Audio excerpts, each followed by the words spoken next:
Perkenalkan diri saya, yakni nama saya adalah Lauren Adi Supriyono. Saya di sini sebagai host yang nanti akan memimpin di webinar internasional kali ini. Nah, saya akan sedikit menginformasikan kepada teman-teman yang sudah hadir di sini bahwasanya Universitas STEKOM itu memiliki 1001 beasiswa. Nah, beasiswa ini tuh beasiswa untuk apa? Jadi beasiswa untuk calon mahasiswa-mahasiswi baru Universitas STEKOM. Nah, mungkin bagi peserta-peserta di sini yang telah hadir menginginkan atau mempunyai saudara atau anaknya atau teman dan kerabat yang mungkin ingin bersekolah ke Universitas STEKOM masih diberikan 1001 beasiswa. Beasiswa ini terdiri dari 5 kategori, yakni kategori yang pertama adalah kategori beasiswa untuk siswa kurang mampu, yang kedua adalah beasiswa untuk siswa berprestasi, yang ketiga adalah beasiswa untuk siswa anak guru dan guru, yang keempat adalah beasiswa selebgram dan influencer, dan yang terakhir adalah beasiswa untuk calon selebgram dan influencer. Oke, bagi Bapak Ibu semuanya yang telah hadir di sini, terima kasih sekali atas waktu yang telah hadir dari seluruh penjuru dunia yang telah masuk ke webinar ini. Saya ucapkan selamat datang dan selamat siang. Oke, tidak perlu berpanjang lebar lagi. Berikut ada sebuah cuplikan video mengenai 1001 beasiswa yang bisa Bapak Ibu semua atau rekan-rekan sejawat bisa dimanfaatkan untuk mendaftar di Universitas STEKOM.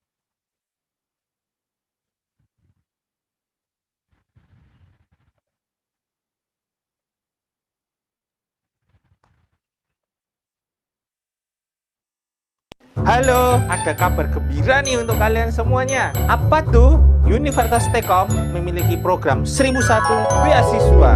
Beasiswa ini terbagi menjadi 5 kategori. Apa aja itu? Penasaran? Saksikan video ini sampai habis ya. Bersama saya, Mr. Lau.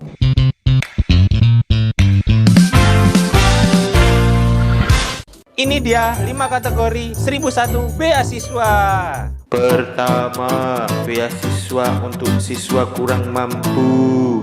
Aku sebenarnya ingin berkuliah seperti teman-temanku, tapi kedua orang tuaku tidak mampu untuk membayar perkuliahan itu. Ada tidak ya perkuliahan yang mau mengerti kondisi keuanganku? Kedua, beasiswa untuk siswa berprestasi.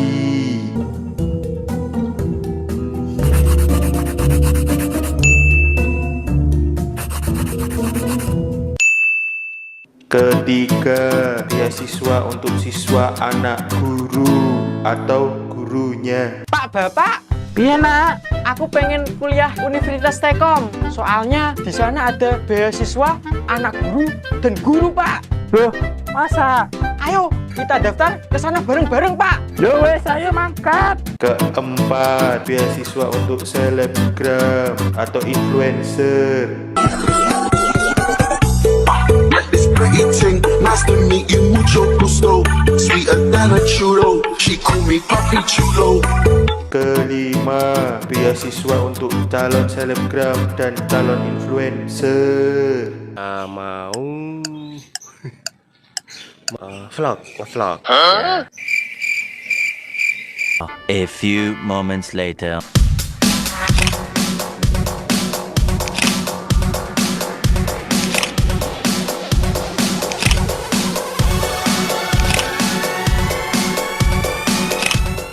Persyaratannya apa aja sih? Persyaratannya adalah yang pertama, kalian harus warga negara Indonesia. Yang kedua, tidak ada nilai rapor. Ketiga, tidak sedang kuliah. Yang keempat, mengisi semua informasi dengan benar dan valid. Serta yang terakhir adalah kalian harus melampirkan dokumen-dokumen yang diperlukan saat mendaftar beasiswa. Serta kalian harus pilih beasiswanya apa. Itu yang penting.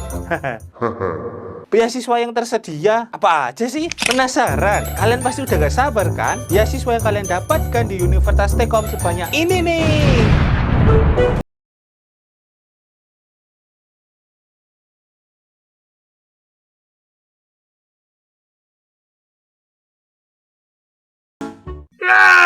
Universitas STEKOM memiliki banyak sekali program studi. Yang pertama dari Fakultas Komputer Bisnis, S1 Desain Grafis, S1 Teknik Informatika, S1 Sistem Komputer, S1 Sistem Informasi, S1 Kewirausahaan, S1 Bisnis, S1 Manajemen, S1 Akuntansi. Nah, itu masih satu fakultas. Fakultas yang kedua adalah Fakultas Vokasi.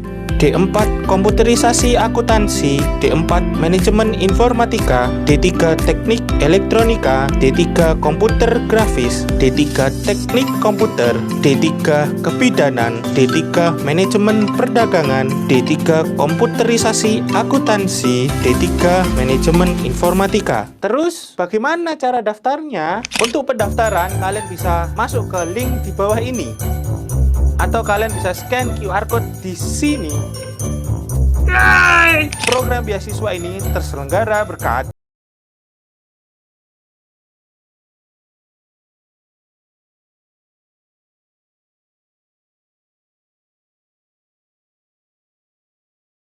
Ingat, program beasiswa ini gratis tanpa dipungut biaya apapun. Pendaftaran beasiswa ditutup tanggal 31 Maret 2021. Jadi buruan ya. Saya Mr. Lau, dosen Universitas STEKOM. Universitas STEKOM kuliahnya menyenangkan.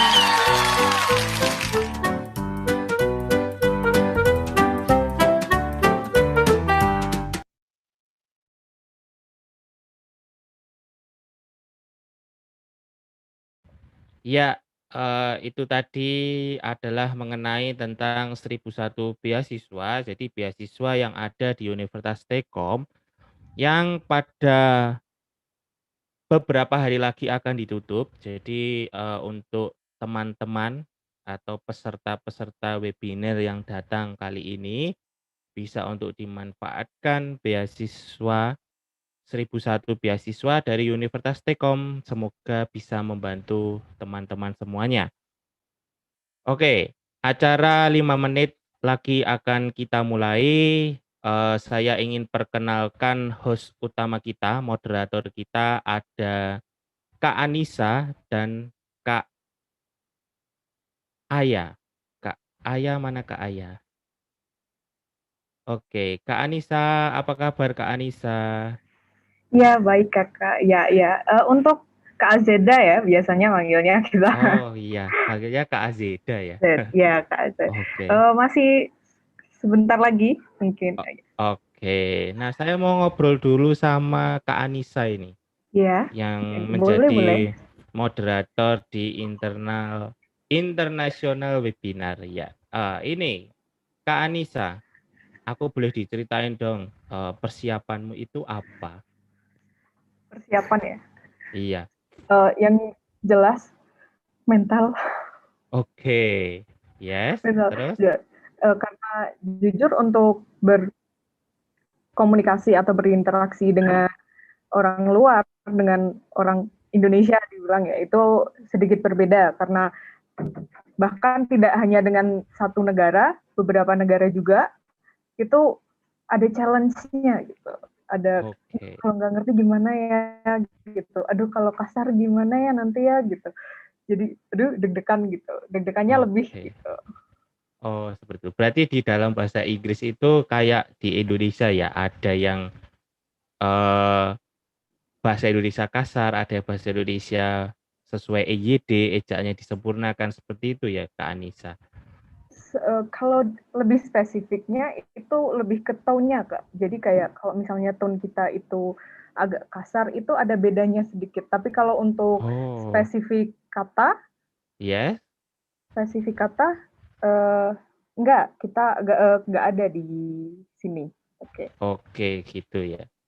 Nah, Mm. itu dari Kak Anissa ya, yang nanti akan menjadi moderator kita, membimbing kita nanti di acara internasional webinar.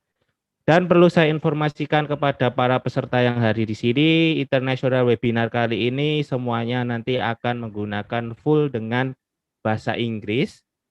Jadi teman-teman jangan pusing kalau lihat ya, karena memang sekarang bahasa Inggris itu adalah bahasa yang setiap orang harus ya bisa. Nah, seperti itu ya. Jadi ini merupakan internasional webinar di mana nanti akan dibimbing moderator oleh Kak Anissa dan Kak Azeda. Seperti itu.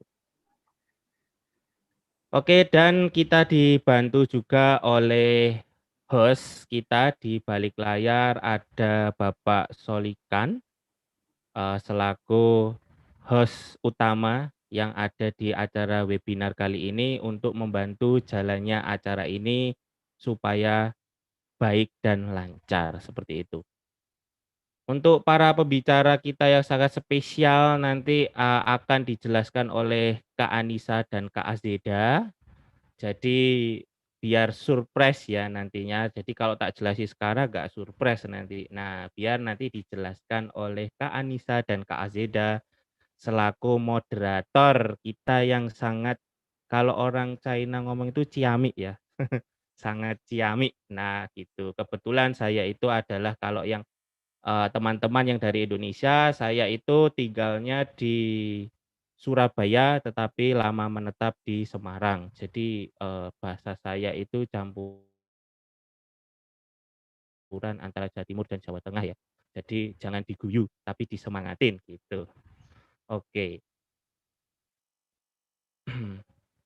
Oke, ini sepertinya yang hadir sudah banyak sekali di sini. Hampir partisipan yang terhubung di Zoom sendiri ada kurang lebih 160 ya, sekarang sudah 160 dan akan terus bertambah untuk kehadirannya. Seperti itu. Untuk peserta saat ini yang telah terdaftar itu kurang lebih ada di angka 2000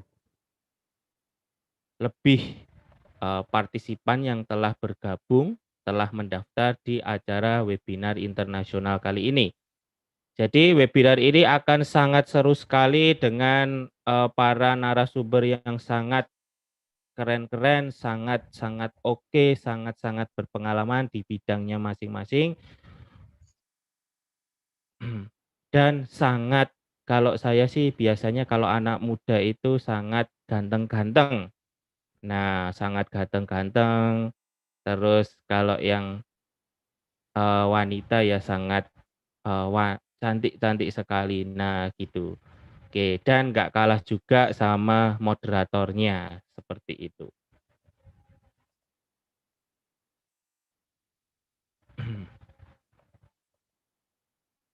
Oke. Untuk Kak Anissa, ya karena waktu kita sudah mendekati hampir jam 1, malah ini jam 1:01. Oh, iya. Oke. Apakah Iya acara sih. ini kita mulai dulu atau gimana? Sebentar, Kak Z. Oke. Kak Z 1 menit lagi sudah bisa bergabung dengan kita. Mungkin Oke. tunggu sebentar Ya. untuk Kak Z.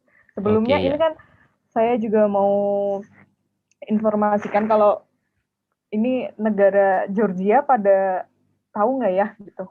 Negara Georgia itu di mana atau sudah familiarkah dengan negara Georgia ini? Iya. Oke. Mungkin Kak Anissa boleh jelasin nih sedikit tentang negara Georgia itu negara di bagian mana dan apa? Nah, itu coba. Ya, jadi kalau dari peta ya, dilihat dari petanya, dari geografisnya, negara Georgia ini ada di perbatasan antara Asia dengan Eropa. Oke. Jadi dekat Turki ya. Iya. dekat Turki gitu. Jadi di sebelah utaranya Turki lebih tepatnya. Dan di Georgia ini juga punya bahasanya sendiri, Georgian. Nah, sudah sedikit belajar bahasanya. Hanya Oh, bisa keren hello. deh ya. Iya, saya itu taunya bahasa Korea. Karena Good morning, everyone. My colleagues, good morning. iya, good morning. Hello, Professor Givi. Nice to see you. Hello, Nice to see you. Professor. How are you? Yes, great. So, gambar coba. Kamar Juba. Very well. Okay, so how are you, Professor? What time is it there? Thank you. And how are you?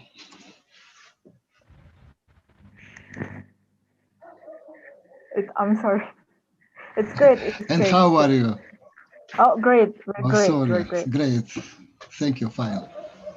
So, okay. So we will be started in a few minutes, in a couple of minutes, maybe.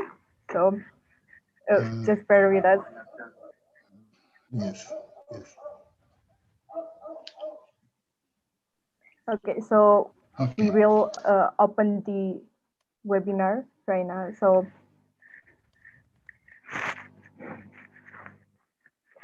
selamat siang semuanya. Assalamualaikum warahmatullahi wabarakatuh. Good afternoon, everyone.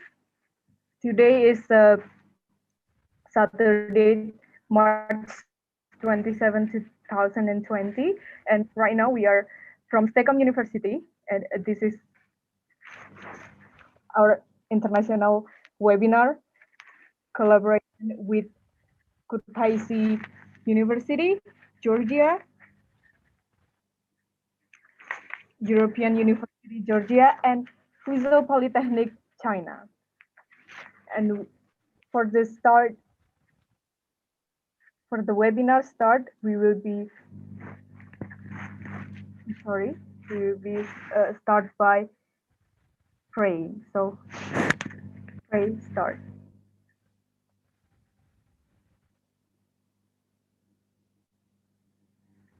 Thank you, everyone. So before we go into the opening speech and Indonesian national anthem, I will introduce you our speaker today. So we have Dr. Joseph Teguh Santoso as the STEKOM University Rector, Mr. Danang Hidayatullah as the Chairman of IGI, or Indonesian Teacher Association, and we have Mr. Mampuono, Vice Chairman of ATIC, or Smart Indonesian Teacherpreneur Association, and we have Professor Yan Chen as Vice Director from Fuzhou Polytechnic, China. Okay. And we have Professor Givi Bedianashvili as Dean Faculty of Business and Technology, European University. And we have Dr. Teona Grigolashvili. Dr. Teona Grigolashvili, Dean of Faculty Economics and Business, Kutaisi University. So,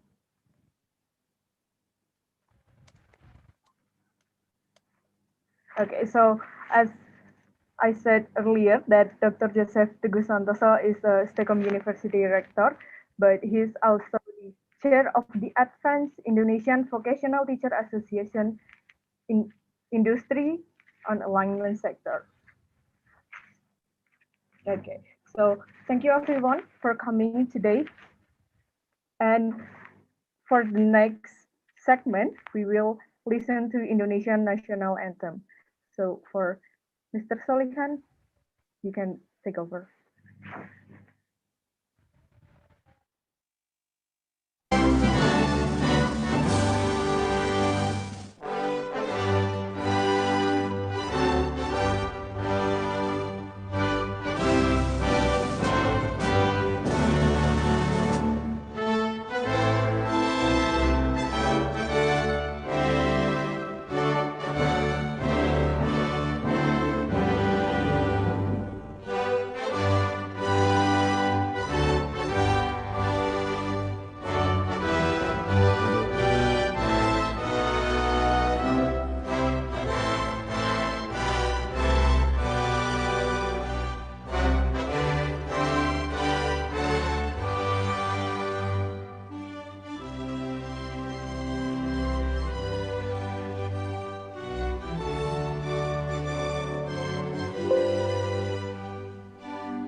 Okay, thank you.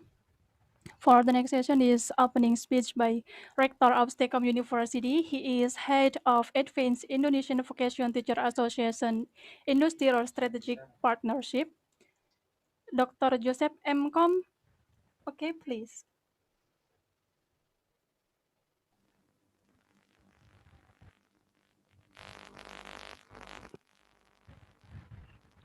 Good afternoon.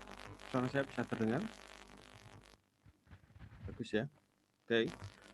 Good afternoon, ladies and gentlemen. The honorable our speakers today, Mr. Danang Hidayatullah, Chairman of Indonesian Teacher Association or IGI, Mr. Mampuono, as a Vice Chairman of Smart Indonesian Teacherpreneur Association, and Professor Givi Bedianashvili, Dean Faculty Business and Technology, European University, Georgia, and Dr. Teona Grigolashvili as Dean of the Faculty of Economic and Business, Kutaisi University, Georgia, and Professor Yan Jin, Vice Director of Fuzhou Polytechnic, China, and also all of my friends and all of distinguished guests. Ladies and gentlemen, may I first take this occasion to pay tribute to all of the audience of this international webinar with the title Entrepreneurial Activities and Challenge of Educators in the Post-Pandemic Period, held by STEKOM University, collaboration with European University, Georgia, Kutaisi University, Georgia, Fuzhou Polytechnic, China, Smart Indonesian Teacherpreneur Association, Indonesian Teacher Association, and Advanced Indonesian Vocational Teacher Association. It is a great pleasure and an honor for me to deliver these welcome remarks at the opening of this international webinar. May I first take this opportunity to express my gratitude and appreciation, as well as extend a cordial welcome to all the audience, in particular all the speakers of today's event. Ladies and gentlemen,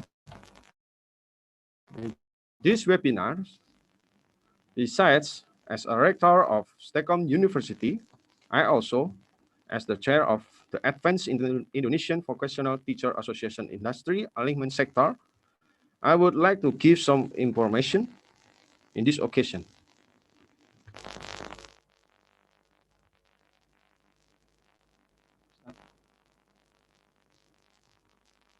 Humans are creatures that learn and has experience to create or organize things that was previously unfamiliar or unable or not understanding become something which is called a habit.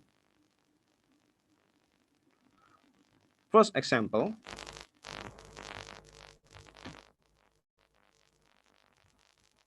when we work in a company that has very strict rules, one of the rules is a punishment for employees who come late to the office. The punishment is pay cut.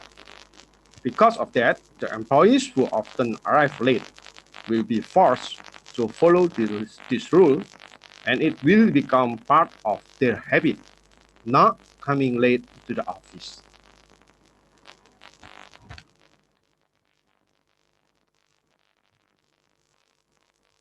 As the second example, when a country's regulations require us to pay electricity bills, internet, and water tax online, at first it will be very unfamiliar and even there are rejection. But after all this time, it will be our habit, pay the bills online. On the other side, When the online service system is down or in trouble and requires us to pay offline, we will blame the condition because it caused inconvenience as the result of the opponent's unfamiliarity. Ladies and gentlemen, at the beginning of the pandemic, we were faced with a drastic change from offline to online regulation. It happens not only to ourselves, but also almost everyone around the world has the same boat with us. This condition also occur in our children where they do learning activities by online. It has already been happening for more than 1 year. This condition brings us to a new habit.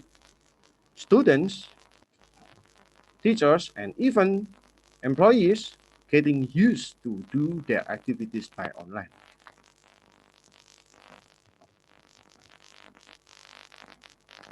A question where we know the pandemic is coming to an end leads to us to go back to our old habits before the pandemic, and so we can categorize it in several people. People number one is people who like to return to the pre-pandemic era to the old habits. Number two is people who are happy with a new habit and hope that it will continue. And three is the people who can combine old and new habit and calling as a habit that is even newer. Ladies and gentlemen, the debate about new habits and new learning styles, as well as new lifestyles after the pandemic, has been predicted by many people to find the right solution to combine two habits during the pandemic and before the pandemic. The post-pandemic world will be no longer be the same. New change and habit have started to shape us globally to become more modern, more technologically literate, and more digital people. The choice is only one. We, as educators, must start to realize that the combination of old habits before the pandemic and habits in the pandemic era will create new opportunities and breakthrough. For example, changing in company structure, where they are full online employees, half online employees, or offline employees. Changing in legality related to someone's online presence. Changing in teaching and learning process that become the most effective, maybe in certain subjects. The online teaching is more effective than offline teaching. Offline or online decision making will be based more on the level of effectiveness and success rate to be achieved, and in life after a pandemic, we will have a choice whether by a pre-pandemic or during a pandemic or a new way after a pandemic. Ladies and gentlemen, with these conditions, some people say that business in pandemic era is more difficult. But the fact is that many people suddenly become very rich in this pandemic era. Some teachers say in the pandemic era feel more difficult. But the fact that there are many teachers also who more enjoyable teaching in pandemic era. And also some students say that they feel more difficult during this pandemic, but the fact that they feel difficult only at the beginning. Now, maybe some of them enjoy online schooling, and because they can be free to play anywhere every day.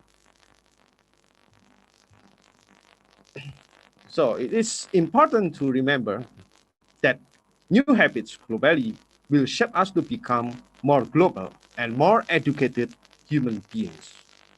Regardless of whether we want to or not, technology and digitalization will continue to evolve and open new opportunities for a more effective world that is more measurable and shorter in processing. Ladies and gentlemen, hopefully these webinars will open our eyes and prepare ourselves more to enter into new combination habits after the pandemic ends. To conclude, I would like to extend my appreciation to the International Affairs Organization of STEKOM University for making these international webinars. And finally, I wish you to enjoy the webinars today. Let's pray that all our efforts remains in the blessing of God Almighty. Amen. Okay, for Dr. Joseph, thank you so much. We hope that material from Dr. Joseph can make audience enthusiastic in participating in our international webinar today. So, for the next session is presentation from Mr. Danang Hidayatullah, MM. Mr. Danang Hidayatullah, you stand by here. Mr. Danang.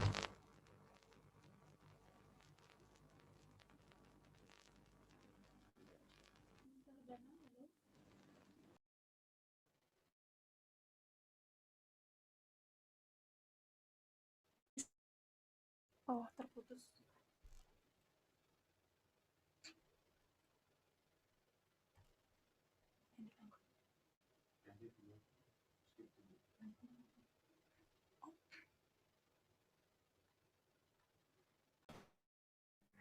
Okay. So, Mr. Danang, are you with us?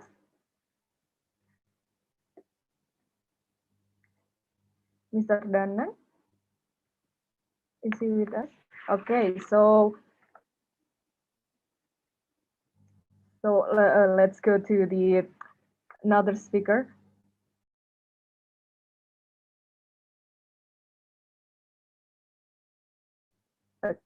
Okay, Mr. Professor Givi, are you ready? Professor Givi? Yes. Okay, so thank you. Actually, Mr. Danang would be first as speaker, but I think he had a bit trouble. So would you mind to go first, Professor?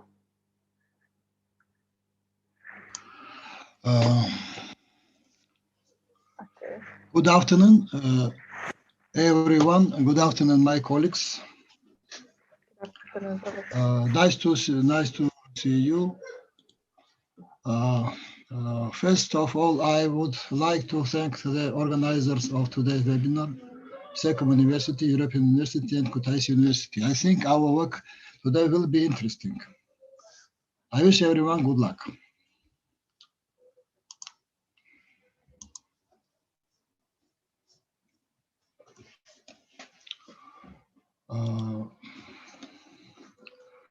The pandemic of COVID-19 posed significant challenges for the world, especially as the economics of all countries.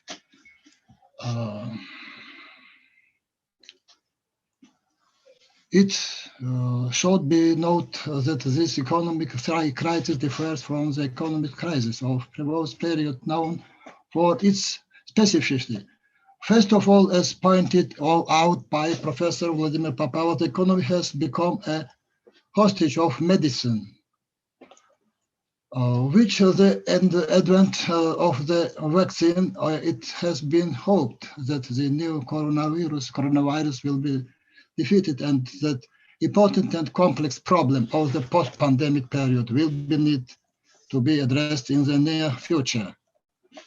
At this point, in the post-pandemic period for all countries of the world, I think one of the most pressing problems is probably to promote to the intensification of entrepreneurship activity and consequently to exactly the exit from the economic crisis. The problem poses challenging challenges for both the private sector and government agencies, and especially the higher education system, which must be able to train highly qualified and innovative entrepreneurship skills relevant to the modern and future demands of the labor market. In my report, we will touch on some important aspects of this issue.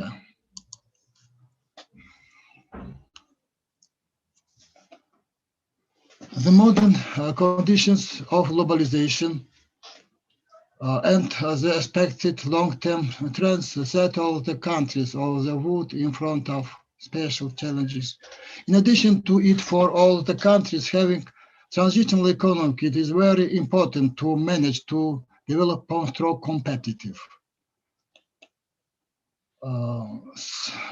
It's the above mentioned problems, the culture,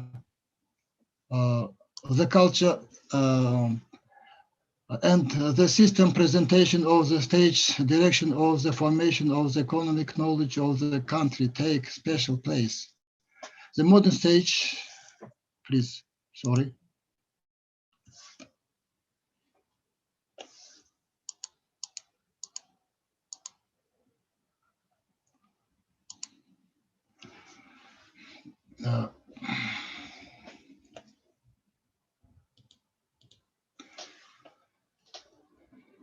The modern stage of globalization is characterized by a number of specific peculiarities of post-industrial development, among which, in our opinion, the actualization of the formation of knowledge-based economy is the most important.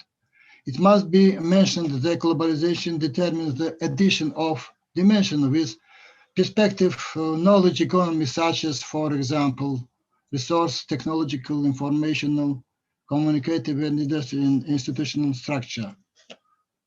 According the post-industrial theory, the main resource of post-industrial economy is information and knowledge. The main type of manufacturing activity is the high-level automated production and from the types of economic activity, different service becomes the most spread. If the agricultural field was determined in pre-industrial society, industrial versus industrial society, and theoretical knowledge with the universities as place for active genetic to the and mastering of knowledge is the determined. The above mentioned peculiarities reflect distantly in such well-known categories as the knowledgeable society, the knowledge society as knowledge value society. Is important that the core of the society is the knowledge economy, is the main factor of development. It must be mentioned that in process of forming the knowledge economy, the innovative aspect of entrepreneurial activities is of a particular importance in the context of all business entities. Therefore, effectiveness of the whole innovative process depends on the efficient functioning of knowledge-based entrepreneurship, which in its own turn contributes to the development and implementation of an innovative special policy by the state. Within the innovative entrepreneurial policies, the formation of institutional component is systematic modernization in dynamic compliance and synchronization of general form, institutional and business culture as an informal institution shall be invisible. If we analyze historical the dynamics of scientific economic idea and modern conceptual of phenomenon on entrepreneurship, it is distantly the noticeable the inadequacy of the above mentioned regulation in modern condition of actuality of realization of requirements. First of all, it must be mentioned that the famous contemporary reserve of entrepreneurship, for example, Baumol points out about the great importance of the institutional factor in the entrepreneurship business. We consider increased interesting the technological presentation of economical process seen from the concept of called retroeconomics that confirms the importance of institutions. The authors call the retroeconomics such as type of economics well technologically behind firm, complete toward modern achievements and functioning, but despite their demands for the products with such legate firms produce.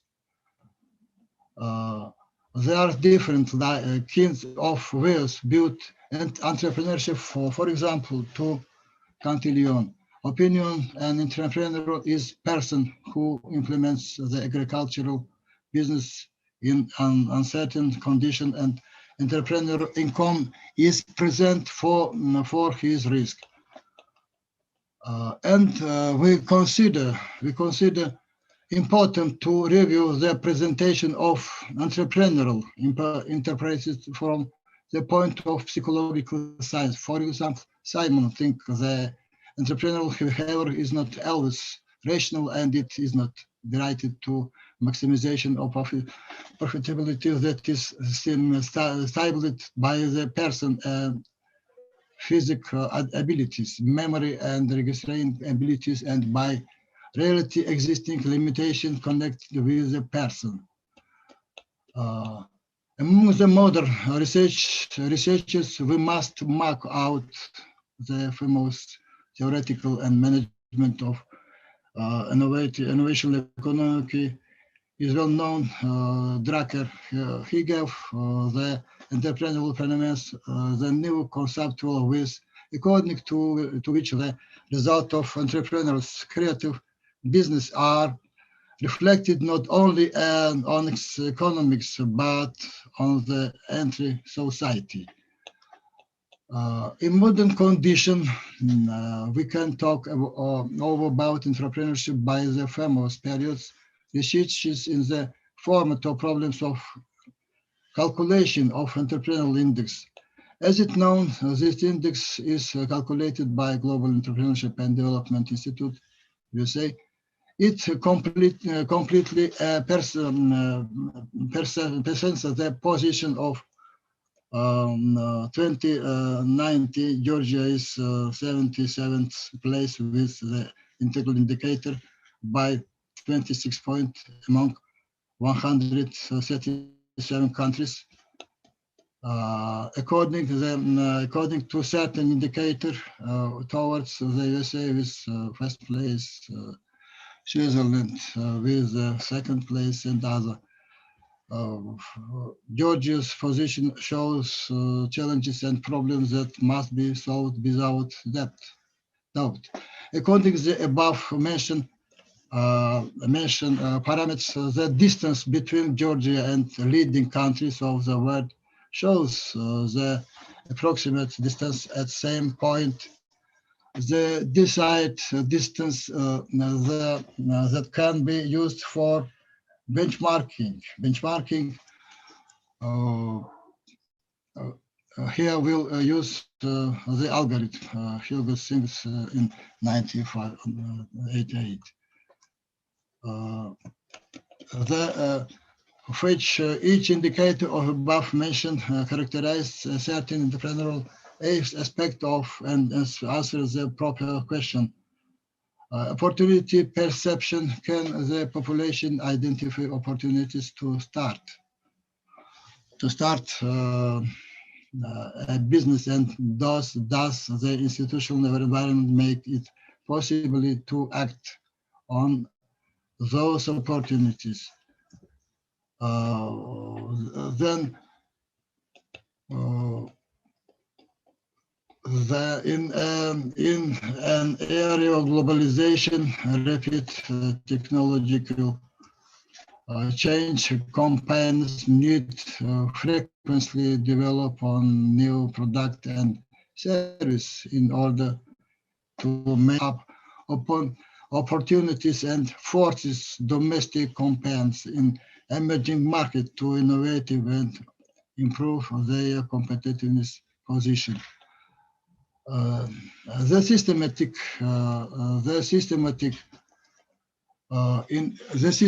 inventive thinking SIT methodology is a structured method for idea generating by making systematic manipulation with the components of attributive of product of system, for example, shape, size, color, consequence, or electric condition. This method is discussed in our joint article with my colleague, Professor Moshe Barak from Israel. The paper presents the result of this example of SIT training for managers and product developers in industry, science and technology teachers and engineers in advanced technology competencies. It also provides insight on the use of SIT for management, problem solving, and new product development. The term globalization is widely used to describe a process of worldwide development and transformation of scientific, technological, economic, and cultural product, as well as scientific and technological innovation and ideas stretching out across the globe. Development universal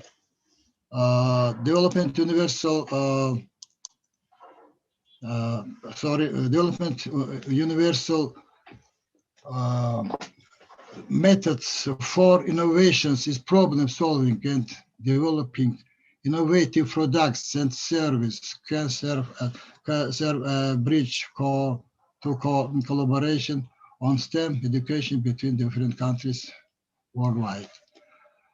The objective study under consideration due to its systemic, socio-economic, and resource technological nature requires a complex and interdisciplinary approach taking into account the views of various science.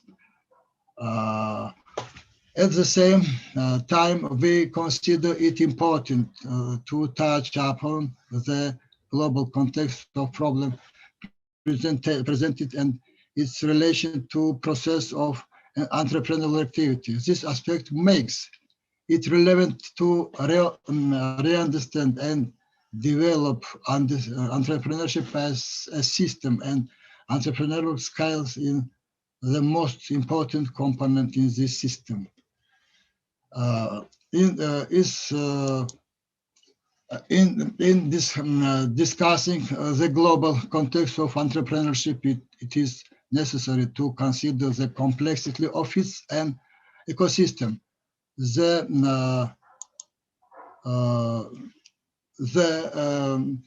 polystructural system characters of the entrepreneurial ecosystem as adequately represented in global entrepreneurship index. The global difference in culture between countries are clearly reflected in the Hofstadian model of culture according to which we can judge the attitude towards innovative thinking and habit in this or that national culture value. Separate studies confirm that the culture factor is crucial for the proper development of innovative activity. The Hofstede Insight Culture Compass is a tool to understand the impact of culture, value, preference, and potential behavioral pitfall while working with people from selected countries. Forwardist individualist versus collectivist, masculinity war, femininity, and long-term orientation versus short-term or normative orientation, uncertainty evidence, and indulgence forces restraint.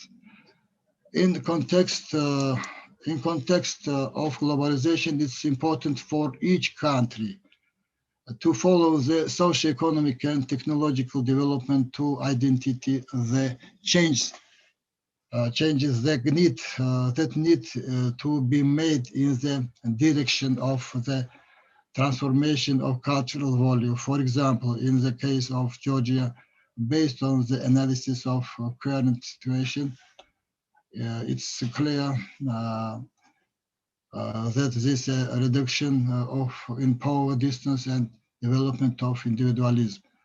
The modernization business culture naturally requires the transformation of the paradigm of development and implementing the country's socio-economic policy and adjustment to the requirement of knowledge economy in the context of building a knowledge society. At the same time, the context of the whole processes of education which focus on the formation of innovative thinking and relevant skills in person acquires special significance. In the post-pandemic period, it's likely that in the format of hybrid teaching, effective combination of distance and traditional teaching forms, we will have to teach and develop the mentioned and other entrepreneurial skills in higher education institutions. I would also like to note that at the beginning of the COVID-19 pandemic, Georgia managed to act effectively within the possibilities of our government and the citizens, so concerted action. The education system has managed to quietly switch to the remote form of teaching. Among the leaders were European University and Kutaisi University. I think we will respond to the challenges of post-pandemic period. Thank you for your attention, my colleagues.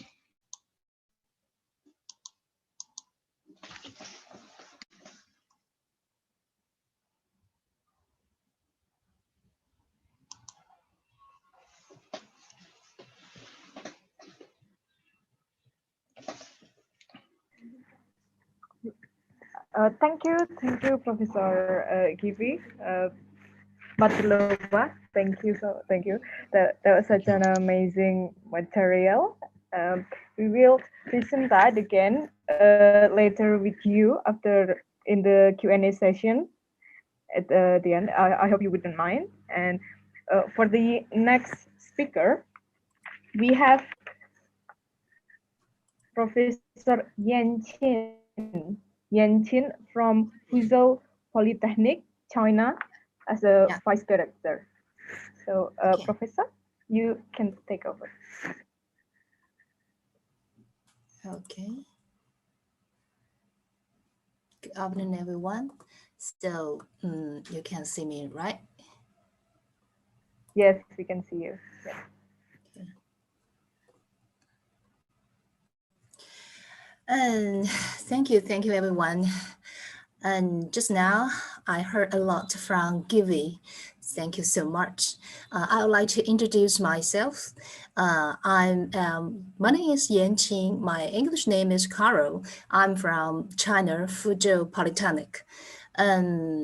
Today, I'm going to talk about students' employment after the epidemic. Everyone know that because of the COVID-19, and all the work actually stopped in a minute. And the students have class at home, and most of the graduates find it really difficult to find. Professor, I'm sorry. Can you hear me? Any question? I'm sorry, we cannot see your presentation, your slide. I haven't used the presentation. I haven't used it. Oh, sorry. Okay, sorry. I would like to talk about the background. Actually, it's in 2020, right? 2020, all the students still having the lunar calendar year in China, but the epidemic broke out and students stay at home and graduates found it really difficult to find a job. And so today I'm going to talk about how to find a job after the epidemic. I hope I can say something useful for you.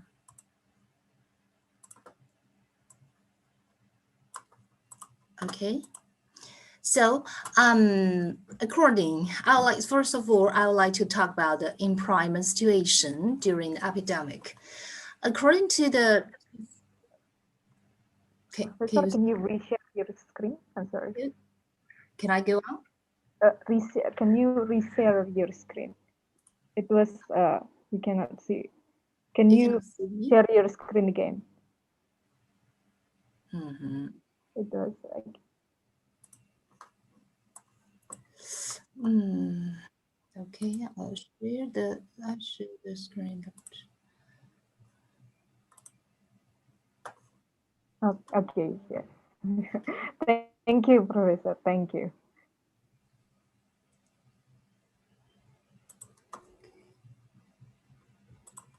So I'll go on. But your screen is gone again. Yeah, okay, a minute, please. I'll go on. So according to the 2020 Spring Recruitment Job Market Tracking Report by BOSS is actually very popular web for the students to find job online. So in the third week after the Spring Festival, which broke out the epidemic, the demand for new graduates in 2020 decreased by 44% compared with the same period in 2019. And the demand for fresh graduates of small and micro enterprise with less than 100 employees decreased by 52%. Although the recruitment demand for freshman graduates is gradually recovering, the scale of recruitment is still obviously insufficient.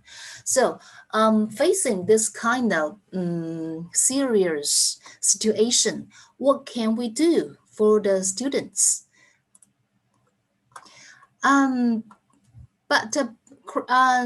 We also find that though it's difficult for the students to find job, but actually there are some change in job markets. During that time, business service, tourism, real estate, and other industry are greatly affected by the epidemic, and will also face medium and long-term impacts. Everyone knows that we stay at home and we cannot travel, we cannot go out. So the tourism, the business service, the restaurant, all that kind of business are seriously impacted. while the demand for employment in the e-commerce, transportation, storage, healthcare, computer information technology, etc. is rising. So in the job market, it happens great change.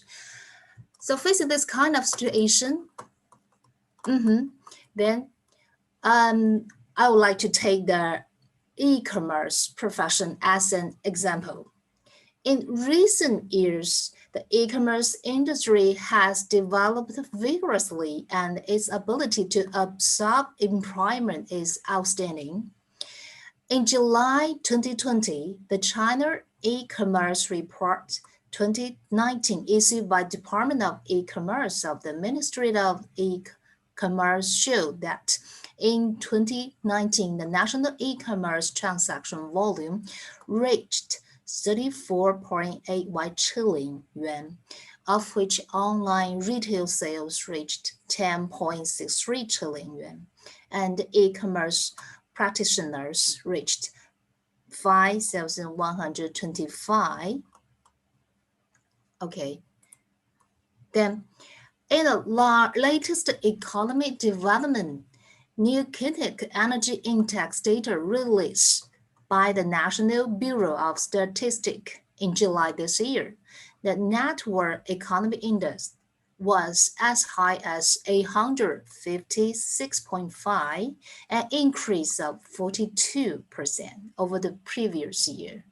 And the contribution rate to the growth of the economic development new kinetic energy index was 50.5%. So I would like to talk about a story of the graduates. Actually, the student is a relative of mine. He graduated in June 2020. He's a graduate of Web and Network major. When he graduated in June 2020, the epidemic was still in a serious situation. He could not find any chance to find a job suitable for his major. So in the past, the school would hold a campus job-seeking fair for all the graduates. But due to the epidemic, there was no job fair. So the students started to find job online, like after service work as his temporary work.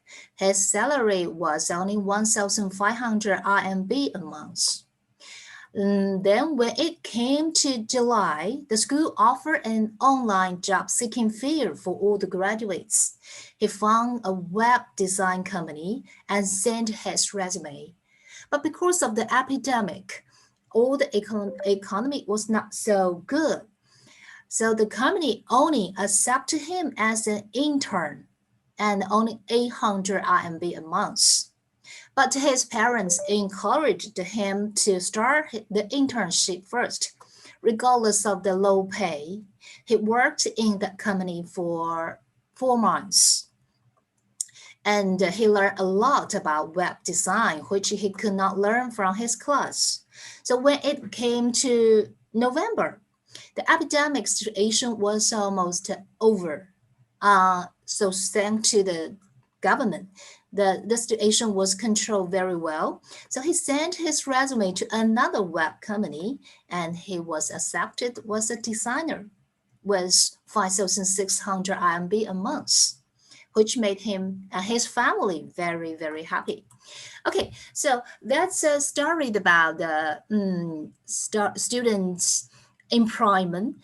And you may ask, why happened that? Why have this kind of situation? Why the student can find a job after a very short time, only 4 months or some just a short time? So I would like to say that we put forward some strategies for promoting graduates' employment. And there are 8 strategies. I will say it one by one. Okay, the first strategy is to survey the employment situation of 2020 graduates. To carry out an online census of 2020 graduates to fully grasp the employment data. employment willingness, employment mentality, employment difficulty, etc. of graduates during the academic period, and carry out target employment guidance and service for the next stage, so as to achieve one policy, one student in a lifetime. Sorry, it's a one policy, one student program. And the second one is to build an online recruitment demand database for employers. Actively talking with a number of key enterprises, sending the school enterprise recruitment online communication letter during the epidemic prevention and control to investigate their employment needs in detail and make every effort to ensure the stability of recruitment work. And the third is to organize an online job fairs. The Fuji Polytechnic 2020 graduates online double selection recruitment fair is scheduled to be held from July 16, 2020 for 5 consecutive days. At the same time, we'll closely contact the employment platform of the Ministry of Education, the Fuji Employment Platform, social recruitment website to share job information and jointly develop online employment recruitment service. And fourth, to build an online employment classroom, organize some national top quality employment and entrepreneurship online course, books, and some other learning resources focusing on the 3 aspects of online resume production, online interview preparation, online exam response. Through the employment micro-signal and network of schools and colleges, we increase our efforts to provide graduates push to help graduates master online application skills. And the fifth, establish an online employment recommendation archive, write online recommendation materials for each respective graduate accurately, comprehensively, objectively reflect the graduate's school situation, and form an online employment recommendation archive covering all graduates for subsequent job recommendation, political review, etc. And 6, to help social group graduates. Comprehensive grasp the detailed information of graduates from key groups such as some poor families, physical disabilities, ethnic minorities, etc. Implement classified assistance and dynamic management of one policy for one student. Implement SEDI policies for job hunting and entrepreneurship, and give priority to recommending position. And number 7, we develop online employment psychological counseling through a point-to-point approach, timely and accurately grasp the employment psychology of graduates during the epidemic prevention period, and provide psychology counseling and stress relief for individual graduates, strengthen employment psychology assistance for graduates in key academic areas, follow up and observe in time, and take target measures.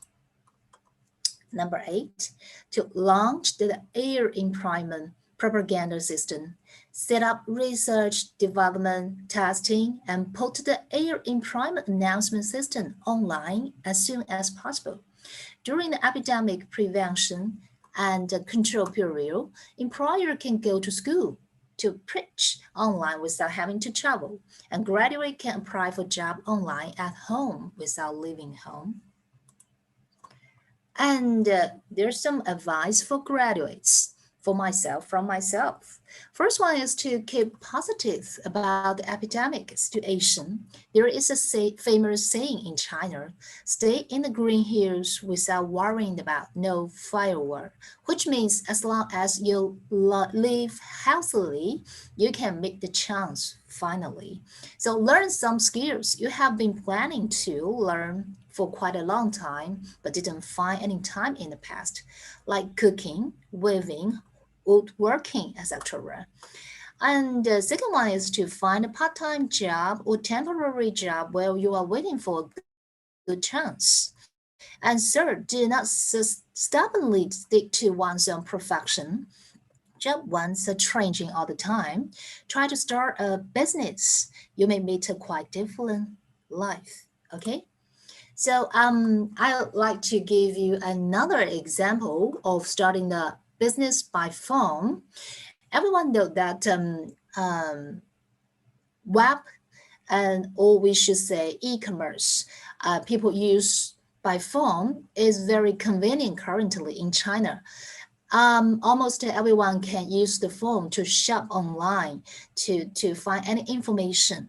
So this one of the graduates also create his own business by phone. So I would like to say it in detail. When it was in the epidemic, people all stay at home and shop online.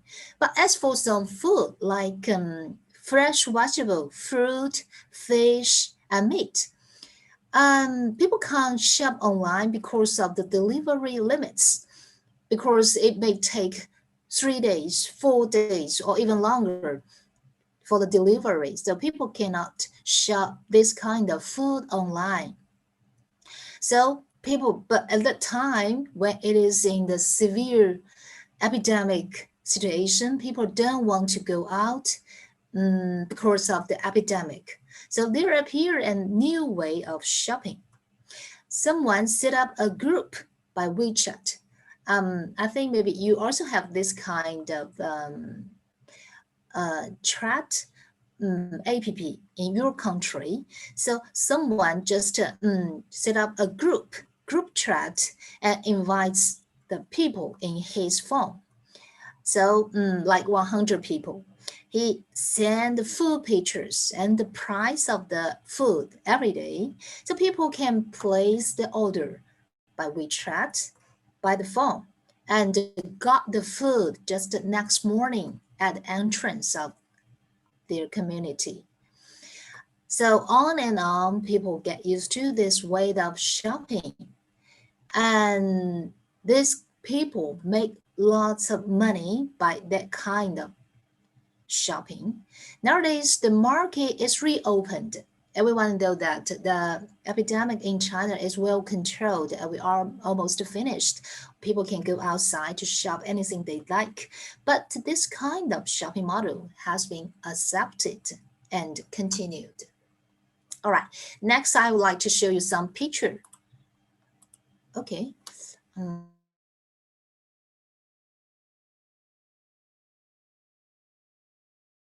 Cannot see the picture. I would like to show you some picture like shop on the WeChat by phone, but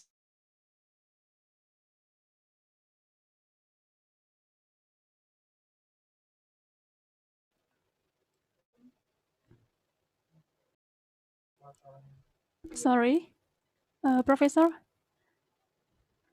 we can hear your voice. We cannot hear your voice.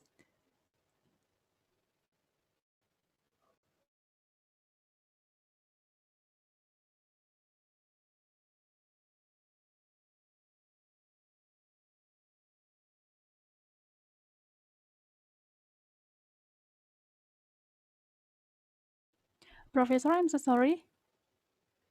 Oh,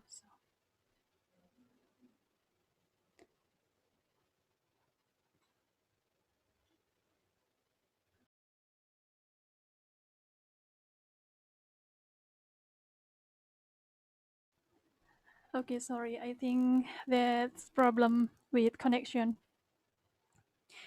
We can continue to next speaker, maybe. Yes, Kak? Okay. Okay, this is 5 session. It is presentation from third speakers. So let's move to Kak Anissa for invite the next speakers, please.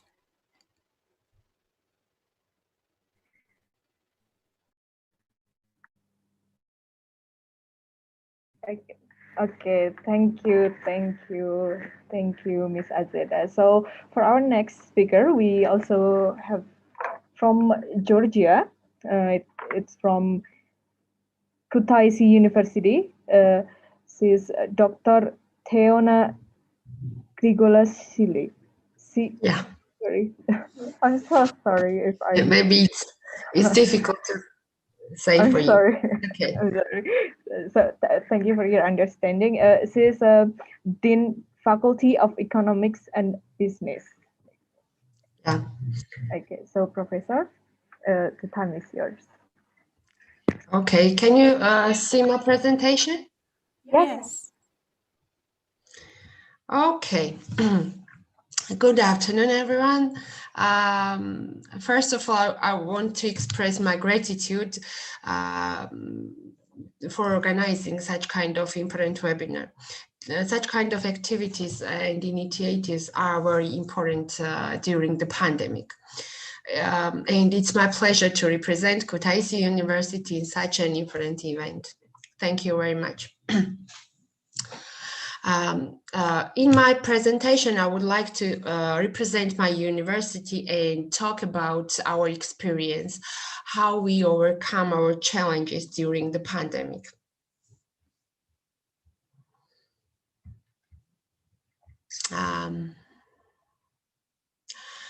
Okay. Kutaisi University is the first private university in Georgia. In this year, we are celebrating our 13th birthday. Kutaisi University is the oldest private educational institution in Georgia. The university is an educational and scientific center based on the principles of harmonious cooperation between students, academic, and administrative staff. The Learning Center was founded in 1991 under the name of Kutaisi Institute of Law and Economics. Soon after, in 1992, it gained the status of university. It was a multidisciplinary higher educational institution and trained students in law, economics, information technology, and foreign languages. The university has adopted the organizational legal form of the limited liability company since 1996. In 2010, the partners decided to rename the university as Kutaisi University. Currently, the university is the only private higher educational institution which operates outside the capital city and implementing higher education in all three levels. We have bachelor degree, master degree, and PhD educational programs.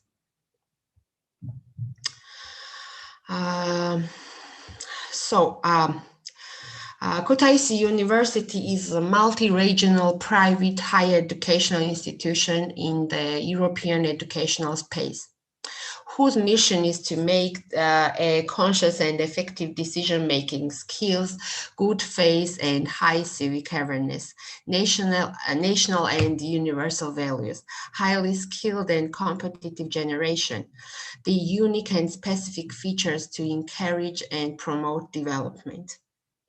The university, according to requirements of both Georgian and international labor markets, prepares highly qualified, competitive specialists in all three stages of higher education, creates and disseminates new knowledge, provides... Professor? Yeah? Yeah, I'm so sorry. Can you make your presentation be full screen? It is not full screen yet. Sorry? Can you make your presentation, your PowerPoint, be full screen? You can Okay. double click. Yeah. Thank you.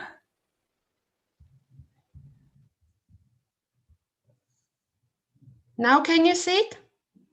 Yes, thank you. Okay, you can continue, Professor. Thank you.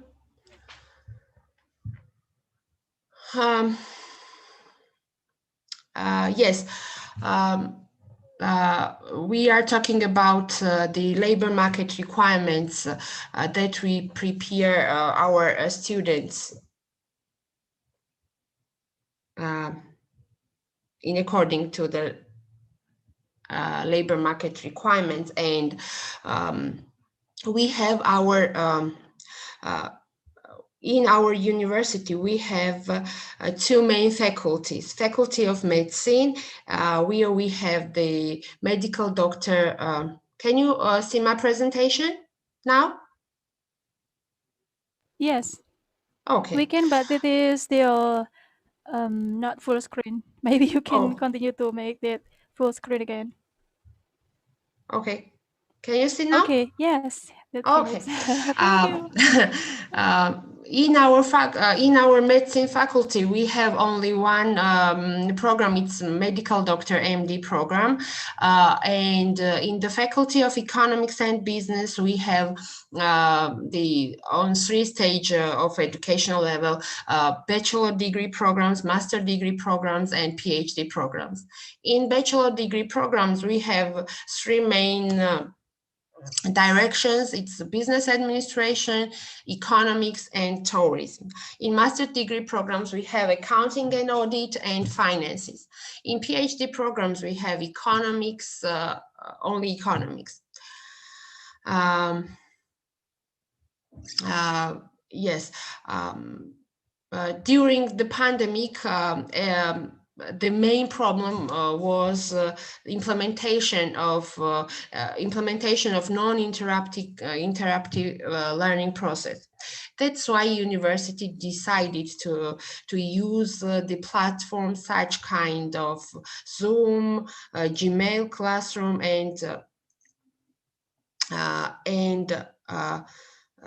Google Meet. So the main I would like to say that we are proud to say that we are the first university to implement online learning process in short period of time. The main challenge was the lack of technical equipment in some of our students. For us at Kutaisi University, access to education is one of the main tasks. That's why we made the decision for students and academic staff who had no technical equipment to be involved in the teaching and learning process. University provided them with tablets and computers. We are very proud to say that during the pandemic, we maintained all our staff in active positions. During this semester, we implemented new platform Moodle for learning process, and in collaboration with Zoom and Google Meet as well. We provided trainings and video instructions for students and academic staff for better results. Despite of this challenging period, our university staff and students are involved in a variety of international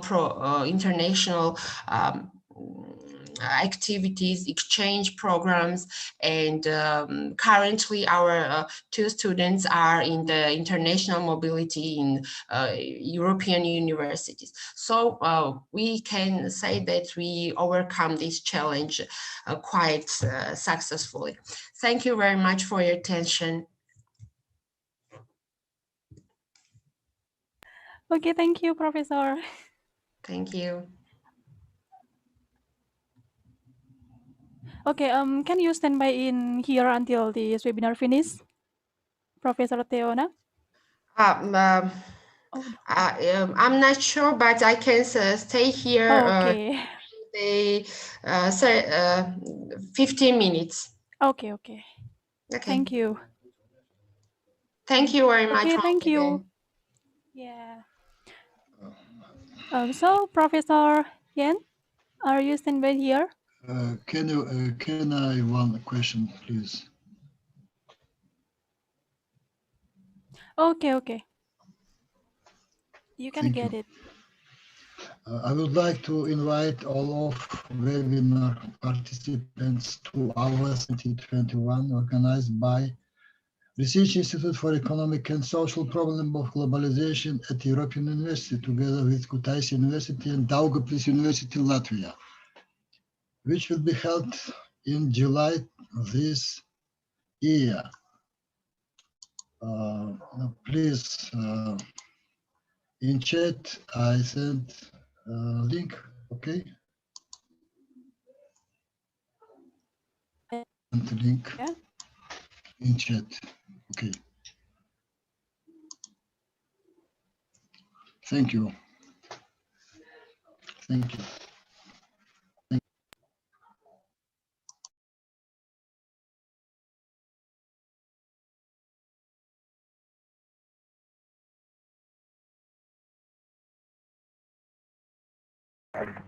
Thank you, Professor. Okay, so as earlier, Professor Yan Qian was cut out because of the, I guess, okay. Hello, Professor. Hello, Professor. Can you unmute yourself first? Okay. Okay, so it was near the end, right? So you can continue to finish your material first, then we can continue with the webinar. Okay.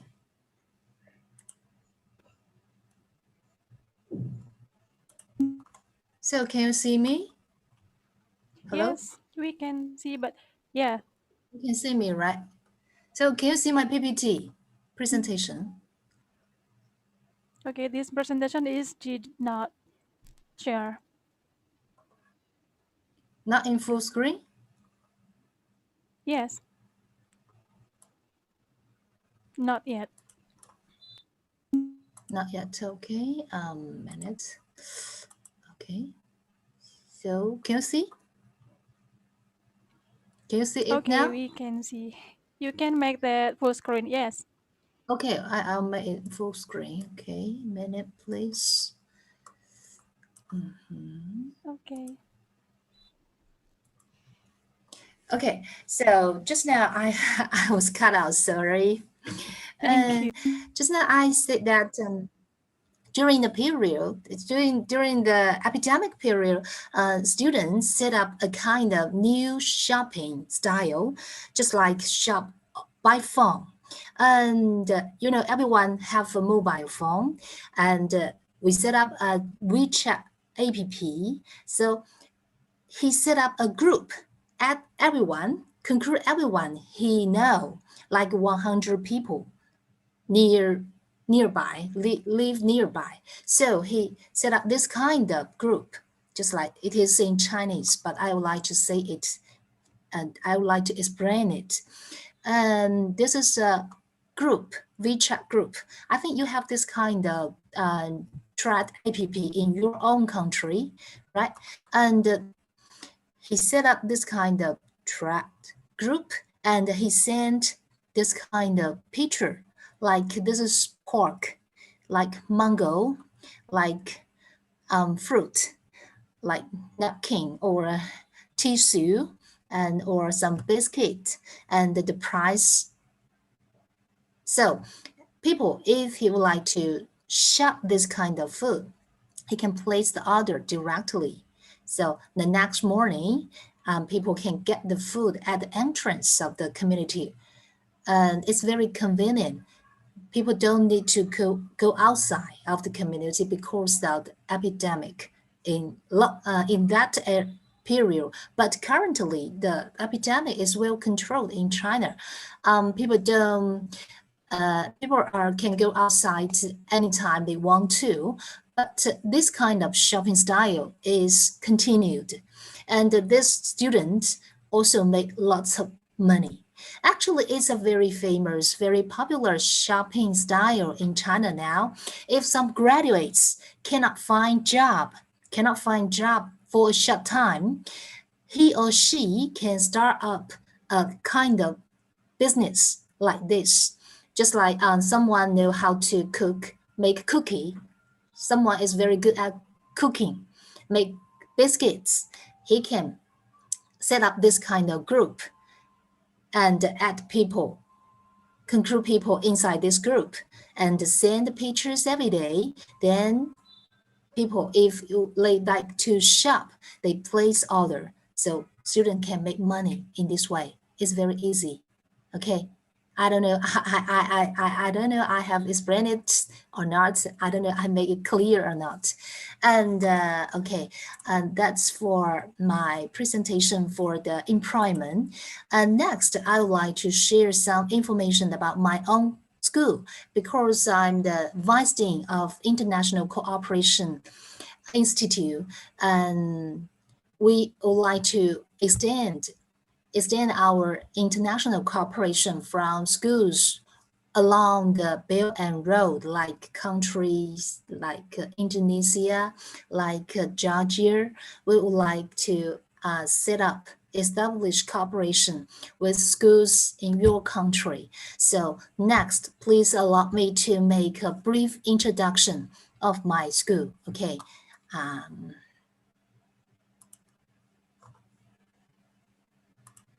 So can you see? Yes, it can see. Thank you. And this is the profile for Fuji Polytechnic for international cooperation. This is the fame of our school. Our school is listed as the high-level vocational college and majors construction units with Chinese characteristics. And we ranked number 1 in 2018 Fujian Provincial Modern Vocational School Assessment and Model Vocational School in National Deepened Innovation and Entrepreneurship Education. And we're the first college to cooperate with Alibaba Group to establish Alibaba Big Data Institute. So if your school have some cooperation intent in computer science, in internet, in some information, I would like to, please contact me. I would like to establish cooperation with you. And we are also the first college to cooperate with Microsoft to establish Microsoft Innovation College. And we're also the national graduates employment typical experience high school in 2015. So we have lots of experience make the students graduates employment. And we are also the first vocational high school in Fujian to establish international education school. Okay. And this is the picture of our school. I would like to introduce that. Our school is a public school established by Fujian provincial government, founded by Fuzhou municipal government, and recorded in National Education Ministry. It's a full-time public higher vocational college located in Fuzhou University town. Our college with Ziyuan River running through the campus and two bridges span the north and south campus, covers a total area of 1,128 acres. And this is the secondary schools in our college.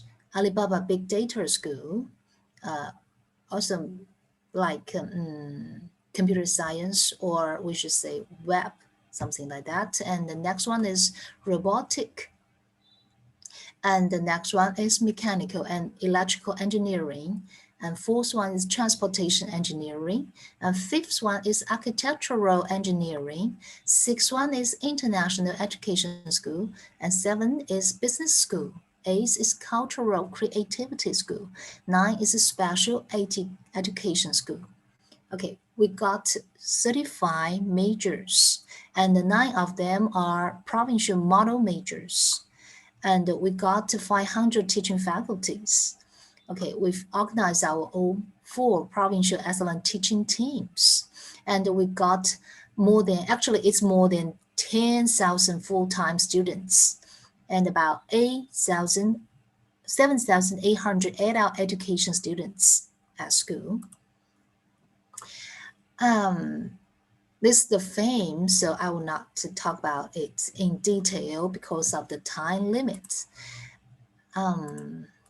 This is our international cooperation development mode. If your school would like to establish cooperation with our school, I would like to explain our cooperation development mode. It means 3 in, 3 out. 3A means to invite we enrolled international students. Currently, we have got international students from 10 countries along the Belt and Road. Some are from Russia, from Indonesia, from Malaysia, from Pakistan, some country like that. And we invite students to have short-term training in our school. And we also invite the school to have degrees programs with our school. And the first out is to send our teaching program out to collaborate degree education with schools around the Belt and Road. Currently, we have set up schools in Thailand, in Indonesia. So this is the first out. Second out is to send our teachers out. We would like to send our teacher to teach in the countries along the Belt and Road. And last one is to send our students out. Send our students to study just like in the countries along the Belt and Road and the countries in some advanced countries, okay? This is our development cooperation mode, okay? And this is pictures. We hold training for like it's for more Jordan, for Samoa. We often hold this kind of training. Currently, because of the epidemic, China closed the door. I think very soon we'll reopen our border. Then the people, if they would like to go to our country, go to our school to have training, we sincerely welcome. Okay, they are visiting the robotic school.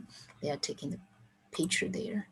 Okay, it's for Indonesia, so you must be familiar with it. People are holding the conference.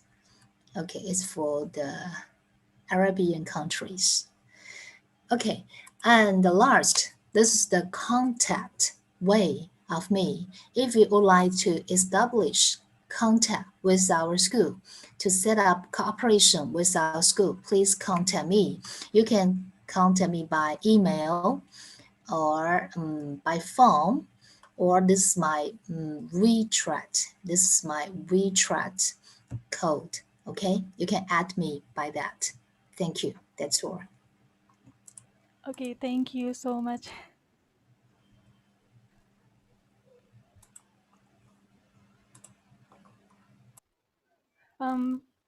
Professor, can you stand by in here? Maybe until Q&A session. Okay. Yeah, thank you. And I will continue to the next session.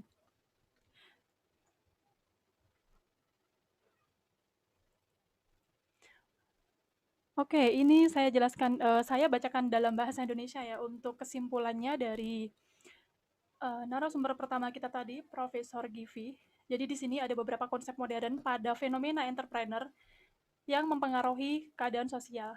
Dan dari akibat COVID-19 ini menimbulkan tantangan yang sangat signifikan bagi dunia, terutama karena ekonomi dari semua negara itu berada dalam krisis yang sangat parah. Jadi seperti itu. Dan krisis ini itu lebih besar dari tahun-tahun sebelumnya. Jadi ini sama sekali belum pernah dialami. Sehingga dengan adanya vaksin ini, karena sekarang kan sudah mulai pendistribusian vaksin dan orang-orang mulai divaksin, ini dapat membantu kita semua memulai aktivitas kita selanjutnya. Nah, salah satu yang paling mendesak dari itu semua dan dari semua negara yang ada saat ini adalah mengintensifikasikan kegiatan wirausaha untuk mempercepat kita dalam proses keluar dari kekrisisan yang ada saat ini gitu. Selanjutnya tadi beliau menjelaskan tentang tantangan-tantangan yang timbul saat ini itu adalah tantangan bagi sektor wisata. Terus ada dari lembaga pemerintah, terutama sistem pendidikan tinggi yang harus mampu melatih untuk melatih mahasiswa dengan mutu yang sangat tinggi gitu. Dan profesional wirausaha yang inovatif untuk memenuhi tuntutan modern dan pasar tenaga kerja di masa depan. Jadi untuk ringkasan dari materinya Profesor Givi seperti itu. Untuk selanjutnya dari Dr. Theo, beliau menjelaskan tentang tantangan dan mekanisme yang efektif untuk pembelajaran jarak jauh selama COVID-19. Beliau memperkenalkan tentang kampusnya, keadaannya di kampusnya tadi seperti apa, terus memperkenalkan kampus Kutaisi Georgia itu seperti apa, seperti itu. Lalu untuk tantangannya itu mengimplementasikan e-learning dan proses ujian, seperti menggunakan Zoom, menggunakan Google, seperti Google Classroom, ada lagi Google Meet, ada lagi Google Drive untuk upload tugas atau upload hasil dari ujian akhir, dan aplikasi Moodle. Sudah itu aja. Thank you. Okay, next. Okay, thank you, Ms. Azeda, for the conclusion of the previous speakers in Bahasa. So there's some audience that don't really understand the English and need translate to Bahasa. So thank you, Ms. Azeda. For our next speaker, we will have Mr. Mampuono as Vice Chairman of ATIC. ATIC is a Smart Indonesian Teacherpreneur Association. Mr. Mampuono? Nih, koneksi internetnya kok ini sering hilang-hilang gitu ya. Tapi kita lah.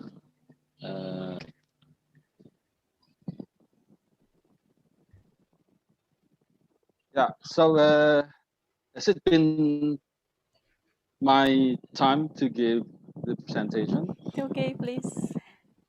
Okay, yeah. Assalamualaikum warahmatullahi wabarakatuh. The Honorable Rector of University of STEKOM and the Honorable other speakers from universities from Georgia and also in China, and all the participants this afternoon.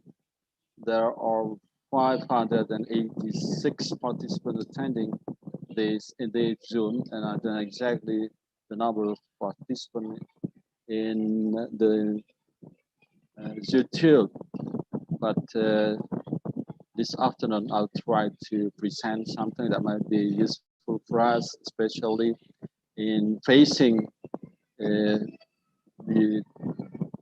teacherpreneurial activities during the pandemic and post-pandemic.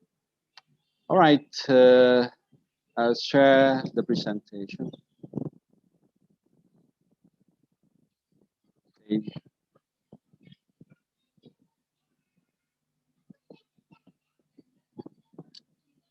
Yep, ladies and gentlemen, while waiting for the presentation to turn on.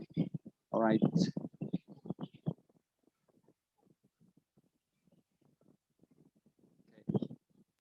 The title of my presentation here is quite Mr. Mampuono, sorry.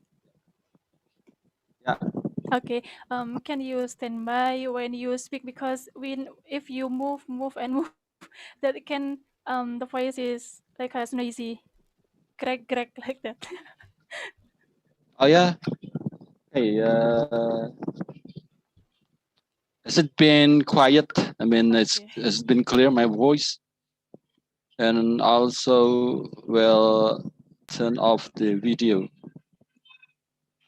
Okay. So this is my voice. Is it clear enough, Mbak Nisa? Okay. Well then, ladies and gentlemen, my time is only 15 minutes, so I have to present everything in short. Okay, ladies and gentlemen, this is teacherpreneurial activities during and post-pandemic outbreak, the challenges and opportunities. I choose teacherpreneurial activities because I'm here as the Vice Chairman of ATIC, or Smart Indonesian Teacherpreneurs Association. This is the association for all kinds of teachers of every kind of entrepreneurships that can be done by everybody who has got the task or the duty in the society as being called teachers, like that. It could be a formal teachers or informal teachers, or everybody who is called as teachers in community. I want to start this presentation with my statement as the prosperity of and advancement of our country's inequity with aid, entrepreneurship development, and education is the fundamental base to gain that. But I mean, it's like if you've gone to the modern countries, maybe in the next, our neighbors like Singapore, or maybe in the capital city of Malaysia, that's Kuala Lumpur, or maybe you go to Hong Kong, South Korea, Japan, or maybe maybe go to other modern countries. You can see that the activity of entrepreneurship there, okay, it's very dynamic. It's different from the country which is less developed. Like when you go to the harbor, you can see the crane for the box of container. There are a lot of cranes there, and you can see the top of the crane from distance. With quite many, there are a lot of cranes like that. But if you go to the port of maybe developing country, it's very quiet and just 1, 2, or less than 10 cranes that is available there. This is the sign that the entrepreneurship is very dynamic and it's not dynamic. That's that. The 21st century has been greater diversity in educational demands, including creativity, usability, and community-oriented aspect of curriculum. Therefore, innovation is critical for the support of modern prosperity. That's it. Everything here, we face a lot of things that maybe make our lives getting very hard because of pandemic. But innovation has got the place to solve any problem that is arise in the period or era of pandemic.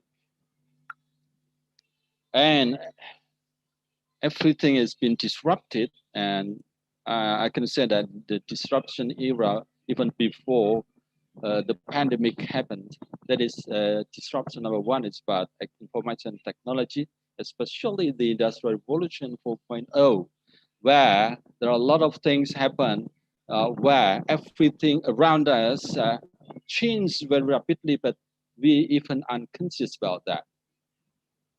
What's that? That's the Internet of Things, cloud computing, big data, artificial intelligence, everything that is mobile, virtual reality, augmented reality, mixed reality, extended reality, etc. That the fourth industrial revolution leading the intelligent information society and the digital transformation. If we are not change our mindset that we can try to adapt everything that change based on the information and technology, and the digital things will be left behind. And then this is the example of 5G wireless networks. It's 280 times faster than LTE and 7 times faster than 4G. Maybe most of us, especially in Indonesia, that our connection, our network, wireless network may be still 4G, but several countries using 5G or the 5th generation. Okay, disruption number 2 is COVID-19. You know, everybody in the world has been affected with this kind of started from December 2019. And then in Indonesia, especially, that it started, there are lockdown in many cities, many offices, schools, starting from March 2020. So what's up? What will you do with this kind of disruption? We cannot just stay and do nothing if we don't want to be left behind. So Well, ladies and gentlemen, this is challenges maybe, especially that is faced by educators during the pandemic and post-pandemic periods. Number one, distance learning will reinforce teaching and learning approaches that we know do not work well. We have to confess that we have been forced to use distance learning. Why? Because if you stay closer with somebody else, it's maybe your friend, maybe your students, you don't know that you are contaminating, or maybe you will be contaminated by others. So you have to stay. If you want to be safe, if you want, you don't want to be infected by these martial, something that can maybe make our life stop. We have to stay in distance with our students. And there are a lot of hard things for especially teachers who don't have any experience of using the IT. And of course, it makes the teachers uneasy. And of course, everything that usually we do at a classroom, you can deal well by facing the student, touching them, communicating. And now it's different. Now everything is changed and we cannot do the work well because of that. If there's no strategy that is suitable for this kind of thing. Okay, number two, educator will be overwhelmed and unsupported to do their jobs well. Okay, if you go to the school, everything available there, students, they place the media or maybe the method that you can apply, it could be a variety, but after you have to stay at home, you're teaching from distance, you feel that as teachers, unsupported. Okay, unsupported, well, of course. Maybe there's also, some students maybe don't have the devices, or maybe the internet bandwidth that is so weak that the connection is very hard to do. Or maybe the teachers themselves don't have, or they're not supported by the connection of the internet that is quite strong to deliver the knowledge to teaching students. Okay, number three, the protection and the safety of children will be harder to safeguard. You know that if the students go to school, it's the responsibility will be the school, the headmaster or the teachers like that. But if they're staying at home, then their devices, a laptop or maybe a mobile phone, everything that's provided by digital things in the gadget or in the laptop, there will be a little bit hard for us to control them because maybe as parents, they have to work and the time is getting harder. They're also, they may be disturbed by the activity of the students at home. So it's rather a bit hard for having the protection for the students. And then the school closures will widen the equity gaps. Yeah, you know that in normal condition, there's also gaps that may be quite large between one school to another school. After the schools are closed because it's locked down, so that's a problem. The gaps will be larger. And then number five is the poor experiences with EdTech, educational technology during the pandemic will make it harder to get buy-in later for good use of education technology. This means that everybody maybe has known that CapTech technology is the obstacle of using the technology, using the tools that is based on digital technology. It's hard for everybody that maybe long ago in normal era, maybe reluctant to do something that is tense around them. Okay. Now go to the opportunities faced by the educators during and post-pandemic period. Number one, blended learning approaches will be tried, tested, and increasingly used. Why? Because you forcibly do that. You maybe will use your WhatsApp or Instagram or maybe Telegram or maybe using Google Classroom or maybe using Zoom for your meeting with a student or Google Meet, something like that, or maybe Microsoft Teams, etc. Or maybe using the A class of Persona Edu. That's very great. Then number two, teachers in school will receive more respect, appreciation, and support for their important role in society. As long as the teachers in school do the best, make everything for the advancement, for the achievement of the student, I think the society will got more respect to the role of the school. And then number three, quality teaching and learning material will be better curated and more widely used. You know that maybe I can give the example that today, there are everything has been delivered through online e-learning, but there are LMS or learning management system. There are also learning content management system. Which one you will choose? Will you make the material you yourself, or will you take from the producer or maybe from the company providing beautiful and awesome material that can, although you teach from distance, but it can still make the student astonished, interested, and even they aroused to learn better and got their better achievement. That's the key if you want to use the product. Yeah. Okay. Then number four, teacher collaboration will grow and help improve learning, of course. In the pandemic era and even the post-pandemic era, this collaboration has been studied, even like in Ikatan Guru Indonesia or maybe in Association of Teacherpreneur Indonesia, something like that, and others maybe where teachers are quite close with the technology.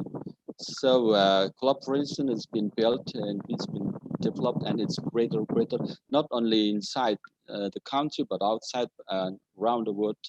And then number five, these Christians will help us come across boundaries together. Ya, bisa meniti jalan untuk menyeberangi perbatasan bersama-sama. That's it. Bapak-Ibu sekalian, I use the Indonesian time, maybe in English, so because there's no interpreter here. Come up across the boundaries. Ini adalah sebuah contoh. Come up across the boundaries. Number one, this name is Sergei Simakov. I connected them around 12:46 yesterday. He's from United Soviet Union, but in Russia. It's from Moscow. In the morning, I connected with New Yorker, and then still several 1 hours after that, I connect with Brazilian, and then Sergei Simakov, and then go to after Sergei Simakov. I have connection with Indian, and we are connected through this kind of communication. That is the link B, and then after that we connect with WhatsApp after exchanging our number and account in WhatsApp and also Facebook. And luckily, yeah, this is a blessing in disguise that 2 days ago I was contacted by a man that he speak in Arabic with me. I don't understand Arabic much. Just answer shortly in Arabic. Hey, كيف حالك? Yeah, أنا بخير الحمد لله, etc. And then he thought that I could speak Arabic, but I could only speak better in English. And then I said that I'm from Indonesia, I speak, and actually is from Pasir. The name is Arif Irama. He admire Roma Irama very much, and he can sing and play guitar, but he is blind. He is blind.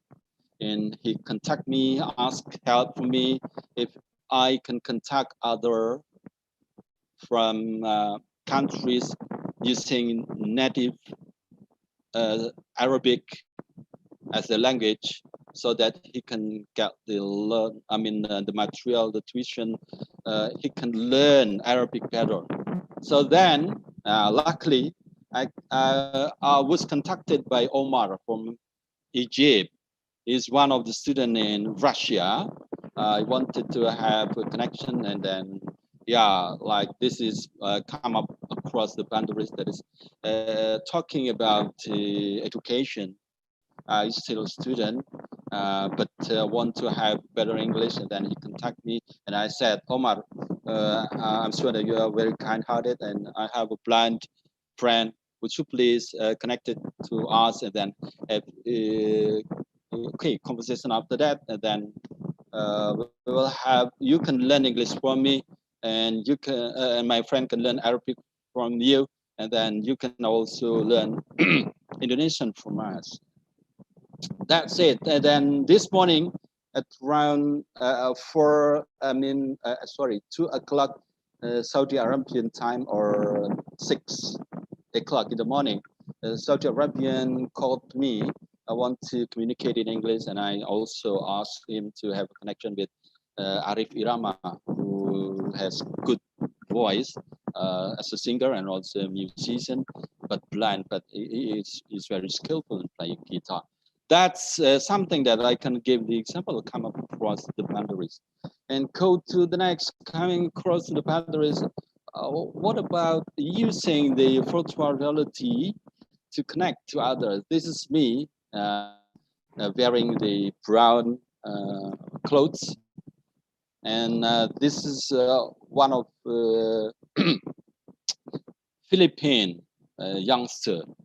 We met in front of the campfire, but this using virtual reality. It's just put on your glasses. I mean, it's like Google, but it's for three-dimensional looking, and it's virtual reality headset. And then you feel immersively you're there, and using your avatars, you can connect to each other, discussing everything. But this is something that we can, consider come up across the boundaries. Yes, hopefully I still have the time. Now go to the blessing disguise of COVID-19. Maybe, yeah.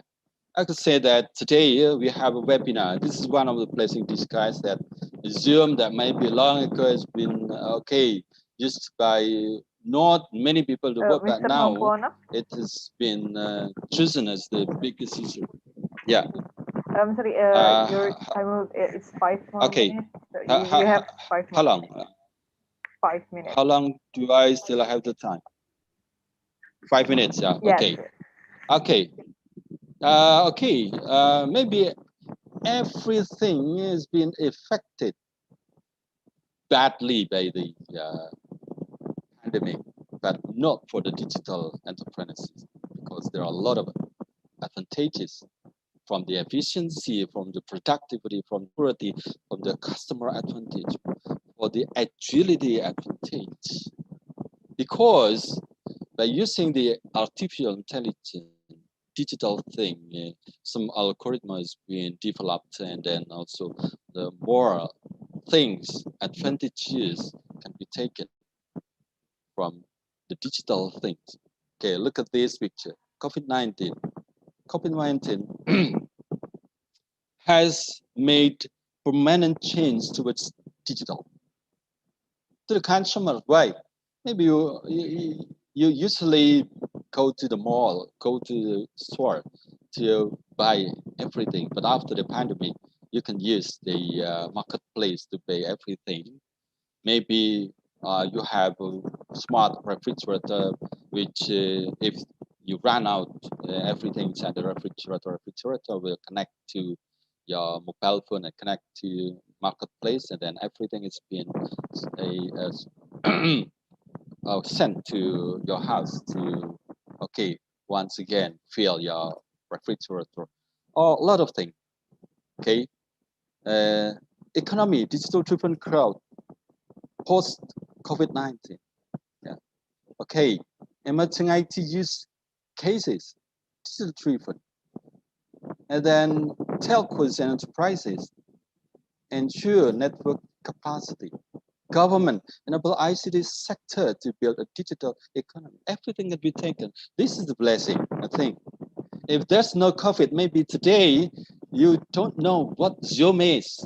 You don't know how to use WhatsApp for teaching the classroom. Maybe you don't know how to use the Google Classroom. Maybe you don't know how to make the quiz that can make the student can think using higher order thinking skill, etc., etc.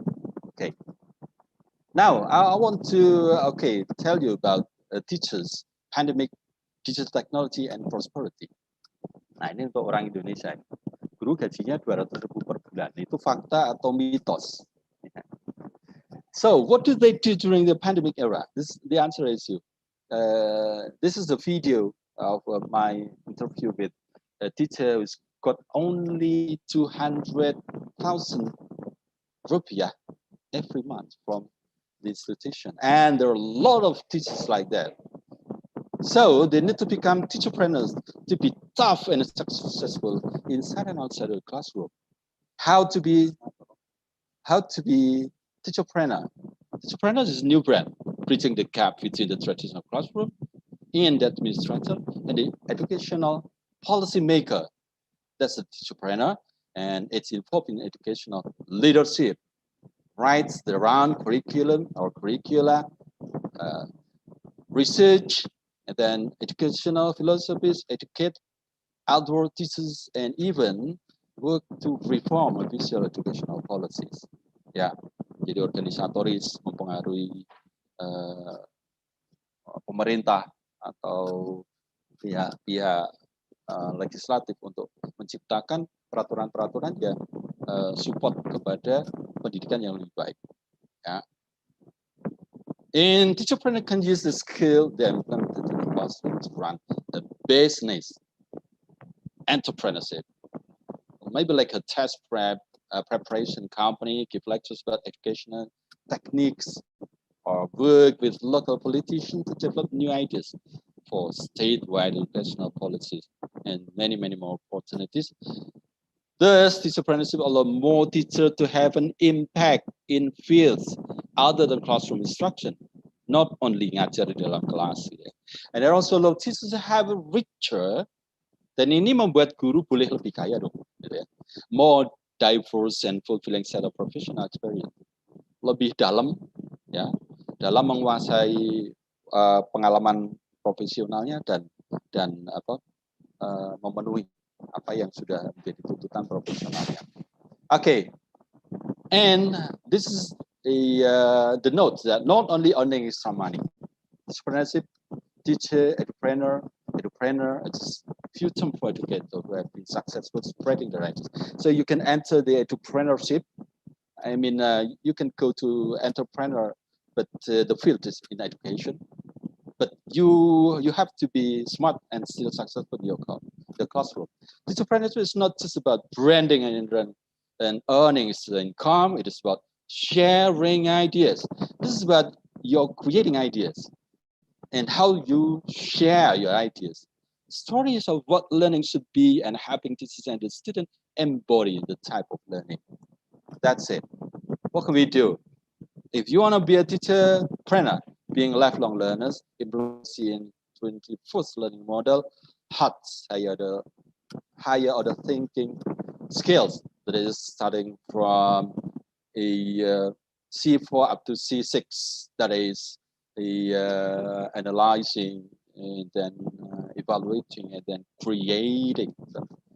And then you have to have auto mindset that is adaptable with the most updated changes. This is the time for changing You have to know about artificial intelligence, using Google, for instance, how to use Google Translate, how to use Google Assistant, how to use many things dealing with virtual reality, 3D printing, augmented reality, etc. Organizing community, you have to collaborate with others, although maybe in online, but organizing community is very important. This is the time for collaboration, so organizing community support that. Conducting research, teacher should be a researcher. If you're a good lifelong learner, you can research everything more easily, giving impact to the education policies. That's it. The old way is left, and the right way is right. Left mean kiri, right mean kanan, but left itu bisa berarti ketinggalan. Right itu bisa berarti benar. Jadi new way is the right. Ya. Kita pakai new method. Saya sekaligus memperkenalkan apa itu ATIC, Asosiasi Teacherpreneur Indonesia Cerdas. Itu adalah perkumpulan gerakan moral.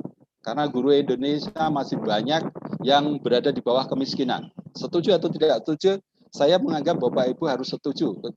Kecuali yang pegawai negeri bersertifikat.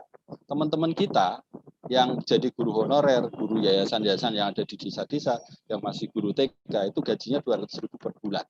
Bahkan lebih kecil daripada our servant, ya, pembantu kita. Maka etik ini mewadahi semua jenis guru-guruan. Ya, tujuannya apa? Untuk mensejahterakan mereka bagaimana berkolaborasi, orang-orang pintar itu menjadi satu organisasi, ya, guru sekolah, ekskul, guru kursus, bimbel, guru silat, ya, guru ngaji, guru les, guru sekolah minggu, dosen jaya suara, everything, ya, semua yang mendapat julukan guru di masyarakat kita wadahi, dan ini adalah contoh kartunya, hanya memuat nomor anggota, kota, kabupaten, dan provinsi, tetapi ketika dengan Google Lens, ya, QR code ini kita screenshot kita dengan Google Lens, maka akan terlihat semuanya, ya, mulai dari data-data kita, pekerjaan kita apa, entrepreneurship kita apa, prestasi kita apa yang kita kuasai, apa yang bisa tertukar, apa itu saling dikolaborasikan dan sebagainya, Bapak Ibu sekalian. That's it, Bapak Ibu sekalian. Ini beberapa contoh saja, ya. Menjadi inovatif, contohnya adalah menu baling muri, record breaking. Menulis itu bisa dilakukan dengan mulut dan membaca dilakukan dengan telinga. That's menu baling. 1000 penulis sudah di, sebentar Mbak, 1 menit lagi ya. Metode running drama, ya, pikiran Inggris yang didukung realitas maya. 1, berpikir dengan bahasa target, 2, buat kesalahan sebanyak-banyaknya, 3, ulangi pembicaraan dari native speaker sepersis mungkin. Kemudian 4, keluar dari lingkungan natif kita. Contohnya tadi dengan membaca oral dan menulis lisan, ya. Oral itu oral reading, oral writing, literacy. Bapak Ibu sekalian, contoh sederhana. Bapak Ibu akan berada di sini, di tempat ini ketika menggunakan kacamata khusus, ya, untuk berinteraksi dengan orang-orang asing, ya, meniti jalan, menembus batas, gitu ya. Oke, Bapak Ibu sekalian, ini contoh-contohnya, kita bisa wawancara di sana, gitu ya, menggunakan alat sederhana ini, gitu ya, harganya sangat murah, gitu ya. Kemudian bagaimana membuat kita menjadi lebih baik dengan animasi 3D, gitu ya. Oke, Bapak Ibu sekalian, nah, ini contoh-contohnya, ya. Oke, baik Bapak Ibu sekalian, apakah sulit? Ya, gunakan mental meskipun, jangan gunakan mental tetapi, ya. Bagaimana peran kita jadi inkubator, ya, peran ATIC, ya. Nah, ini ada pesan, ya. There will be interruptions, and I don't know when they will occur. Kita sedang enak-enak nih, menikmati zona nyaman kita, ada interupsi, ya. Baru enak-enak digedor-gedor itu kan tidak enak gitu. Tapi I don't how deep, ya. I don't know how deep they will occur. Sejauh mana itu mengganggu kita. I don't know, But I do know they will occur from time to time. Tapi itu pasti terjadi. And I also know that will come out better in the other end. Tetapi saya juga tahu dengan usaha-usaha kita, tentu saja kita akan sampai kepada bagian akhir yang lebih baik. Ya, terima kasih. Terakhir ada dari Afis Wanatan yang mengatakan, at the epicenter of a storm, it is always calm. Di tengah-tengah badai, itu ada sebuah tempat di mana itu tidak terganggu sama sekali. Find that center, that's your center, that's where you will find strength. Cari pusat di mana dalam badai itu ada ketenangan, di mana disitulah kekuatan Anda berada. Terima kasih. Assalamualaikum warahmatullahi wabarakatuh. Terima kasih Pak Mampu. Thank you so much, Mr. Mampu. So that was an amazing and all-rounded material. And I need to have an announcement. Mr. Danang couldn't join us today because he has funeral to attend to. So unfortunately, he cannot join with us today. And for our next segment, we are finally. Oh, I'm sorry. I apologize. Before the next segment, Ms. Azad going to give some conclusion in Bahasa Indonesia, in Indonesian language. Ms. Azad, you may take over. Okay, thank you. Ini adalah ringkasan dari materi beliau, Profesor Yan dari Fuzhou Politeknik di China. Situasi pekerjaan selama pandemi COVID 2019 ini membuat perubahan pasar pekerjaan seperti e-commerce yang saat ini berjalan dengan baik itu menjadi lebih berkembang, itu menjadi lebih tidak berkembang daripada e-commerce yang ada. Beliau juga menjelaskan tentang lulusan untuk mendapatkan pekerjaan. Sedangkan di sini beliau menjelaskan tentang strategi promosi lulusan untuk pekerjaan. Yang pertama adalah membangun permintaan database dengan perekrutan secara online. Terus yang kedua, mengatur job fair secara online. Ketiga, membangun pekerjaan online melalui classroom. Yang keempat, mendirikan rekomendasi pekerjaan arsip secara online. Yang kelima adalah membantu grup lulusan secara khusus. Keenam, mengadakan konseling psikologi secara online. Dan yang ketujuh adalah meluncurkan sistem propaganda pekerjaan secara online juga. Sedangkan untuk beberapa nasihat untuk para lulusan universitas, pertama adalah tetap berpikir positif pada kondisi COVID-19 yang ada saat ini. Dan yang kedua, dapatkan pekerjaan paruh waktu. Sedangkan yang ketiga adalah jangan terlalu fanatik dengan satu profesi pekerjaan saja yang Anda inginkan. Dan yang terakhir, mencoba untuk memulai bisnis Anda sendiri. Terima kasih. Thank you. Okay, thank you, Ms. Azad. That was a quick conclusion, and we are going to the Q&A session. Okay, so I'm sorry, but I have to. I'm sorry, Professor Givi. Can you? Earlier, Professor Givi was.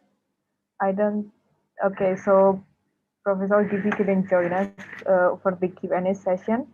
So there's some question. I would just ask for the question that we have collected. I'm sorry.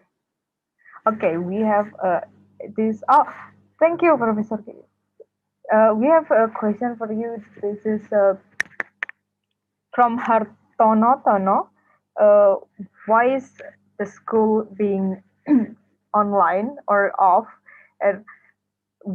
But the other activities like mall or tourist attraction, even though it's on restriction, it's still going on. Like, why school have to be not offline?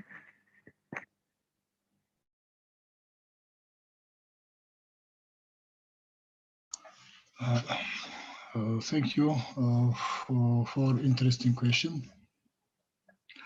I can send to you to answer this question 2 articles from mine and together my colleagues in which considered this question. Write your mail in chat, please. Okay. If I send this article, my article in this chat, okay?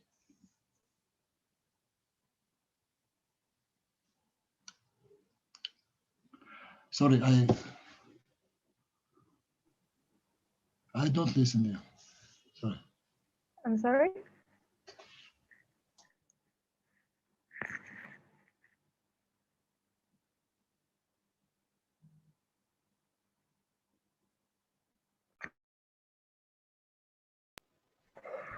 Okay, so I'm sorry, Prof. Okay, so maybe I'm sorry, maybe Professor Yan Chin, can you answer the question?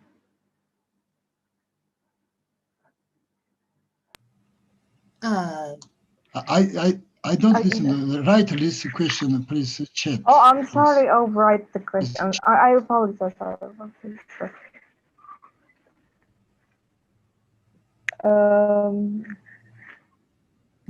Any question that I need to answer? Let me write down the question in the chat room. So why school are on the chat become online?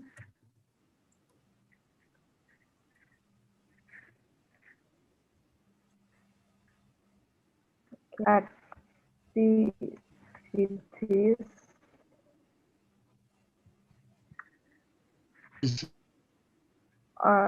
can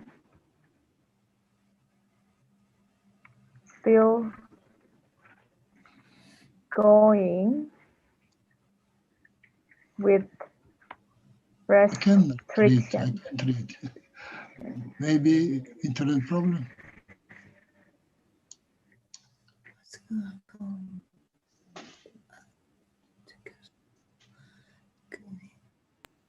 Okay, this question is, why school are become online but other activities can still going with restriction? With or without? With or without restriction? Other activities still go on without or with restriction, right?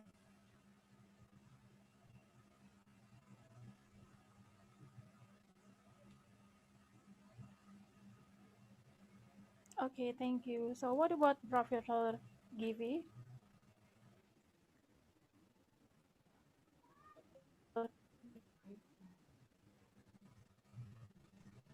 Professor Givi?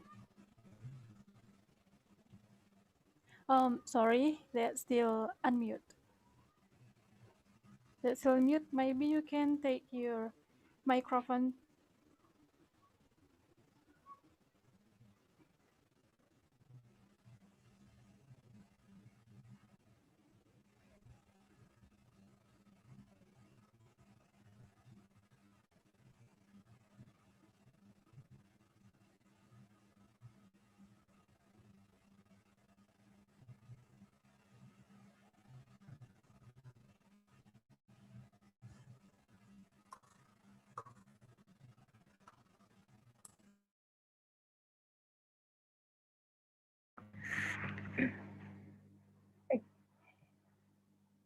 Okay, I'm sorry, I cannot do that.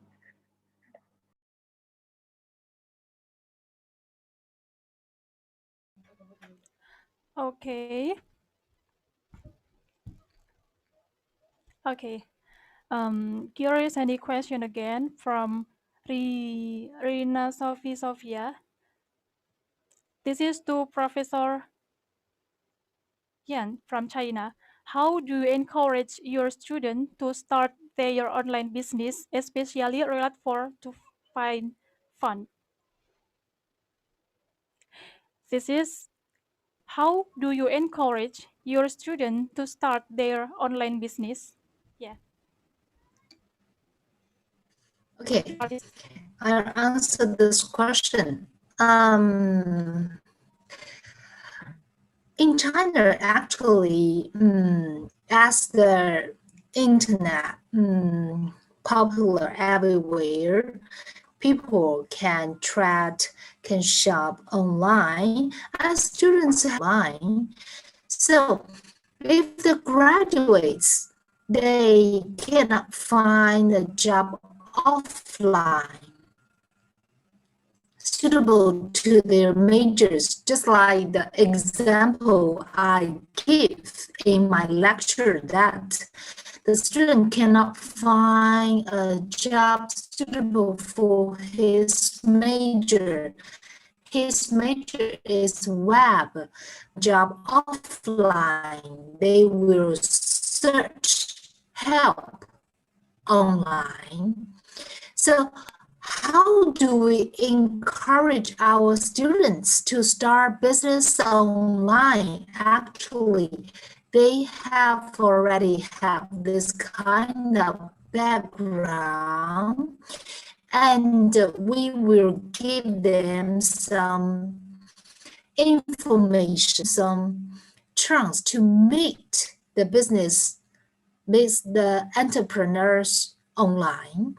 And even Chinese government will have some funds for those students who would like to set up business. I would like to give an example. And in China, there is a policy by his own. He can get a no interest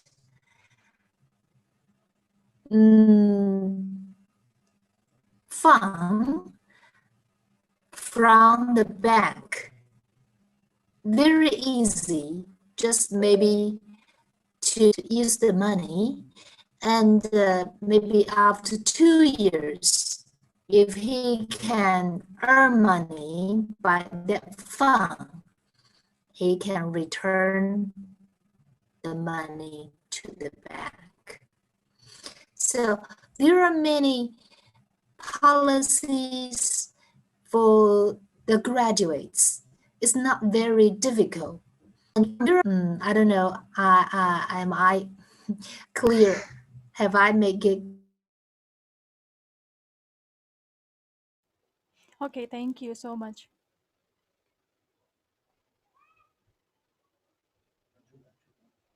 Okay, I think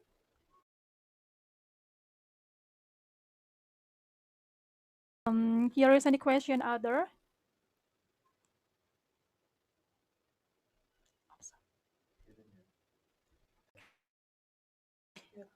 Okay, wait, I will open this question. Wait a moment.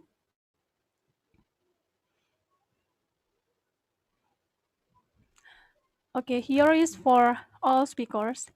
I do agree that students be given knowledge about entrepreneurship. The problem is not all of students are interested in that. How about the student? What should be given in this pandemic era? Can you hear me?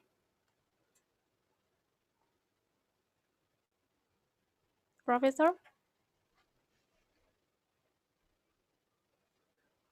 Hello? Can you hear?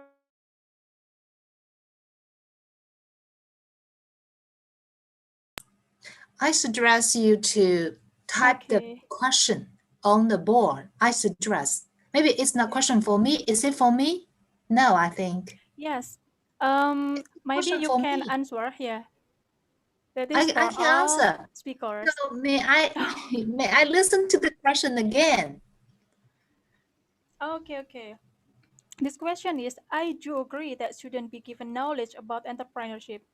The problem is not all of students are interested with that. How about the students? What should be given in this pandemic era? I'm sorry, I cannot quite catch what you mean. Maybe you can type the question on that board. Okay, Can yes. you? Yeah, write down the question on the board. Then I can read it. Yes. Wait a moment. Okay. Okay, Professor, I can maybe make it simple. Like you suggest that we make a business other than looking for a job, but not a lot of the students are interested in business. So what should we do to this student?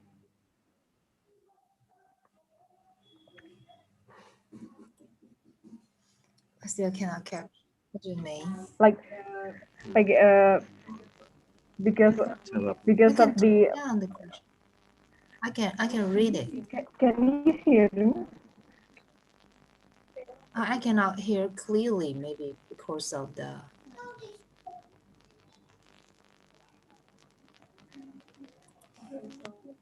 Okay, so we will write it down on the platform.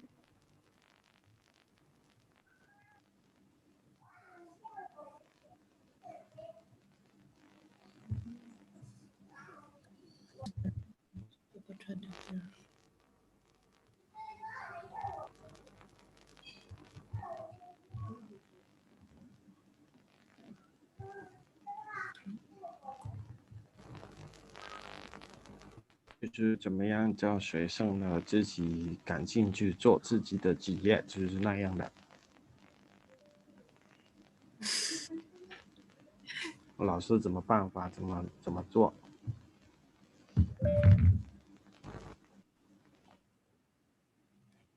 学生呢自己感兴趣做自己的职业，就是那样的。老师怎么办法怎么做？Okay. Actually, when the students enter the college, we set up a career course for them. So help them to find what they are interested in and help them to set up their own career purpose. Then student will find what they are interested. Surely we'll meet some students who are not interested in their major. Just like I teach business English, but some students are not interested in business English. So especially some boys, they like web, they like playing games. So they will find some jobs that they are interested in. And we will also encourage them to find this kind of job. And we have set up a student employment center. We will connect the work post for the students. Just like I said that one student, one policy. It means that we will help the students according to the students' interest, according to the students' plan, according to the students' personal situation. Maybe he is not good at English, but he is good at playing games. But we will help him to find some game company, then connect him with that company. So that's what we did in the past. And we will continue to do that in the future. Okay, thank you.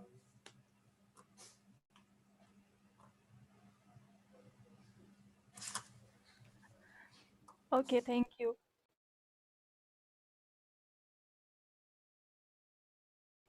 Okay, thank you for your answer. Yes, here is any question again. That is from Bambang Tri Utomo. How, in response to this pandemic COVID-19, each people try to build or create new innovation in entrepreneurship development. So many students cannot join the learning program. They must help to their parents. That is from Mr. Kapableono.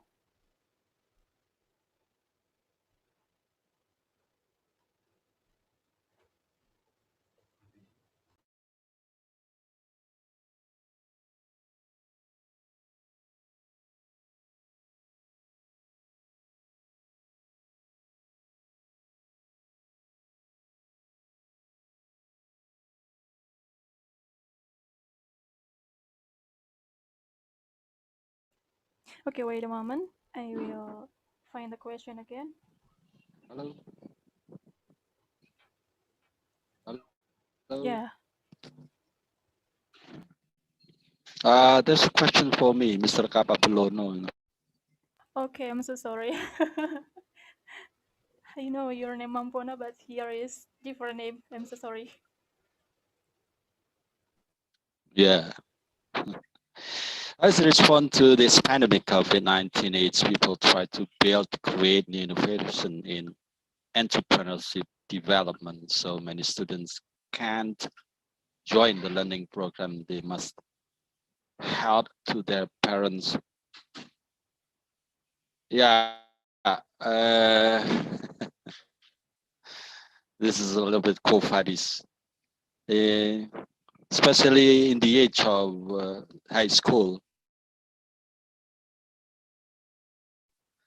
If their parent to help their parent, actually the parent who lived in villages, or maybe they have some job that need the what is it, manpower like that. And this is about the mindset.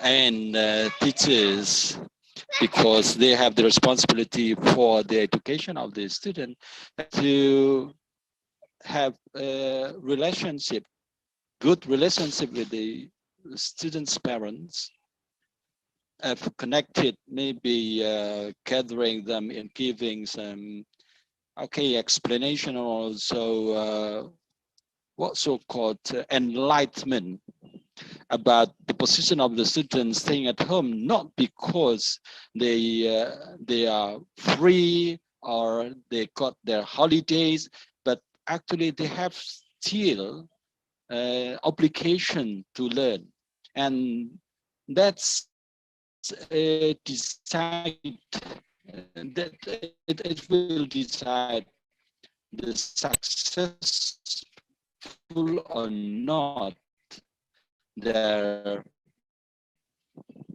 futures. That there are a lot of things that, as long as the teacher can have good explanation and could be received well by the parents, every time correctly, I think.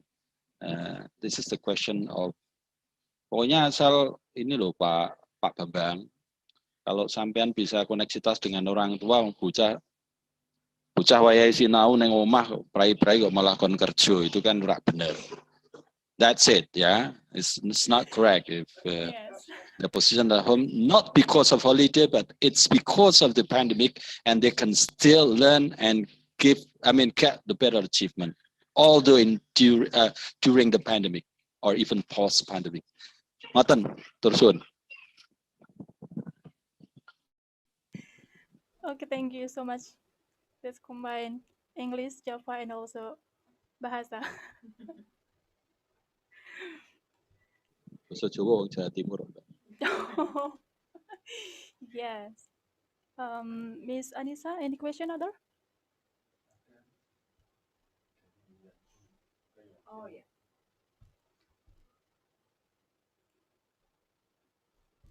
Oh, sorry.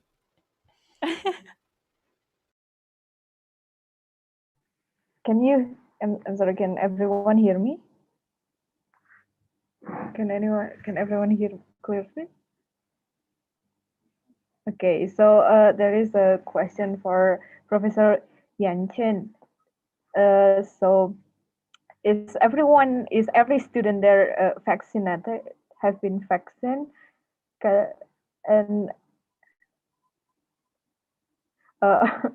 And if is it collaborate with Indonesian of the student that get vaccinated? Like because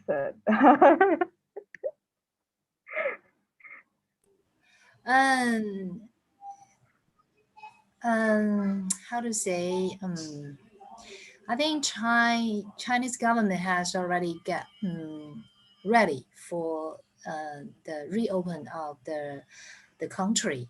So we put forward our international cooperation.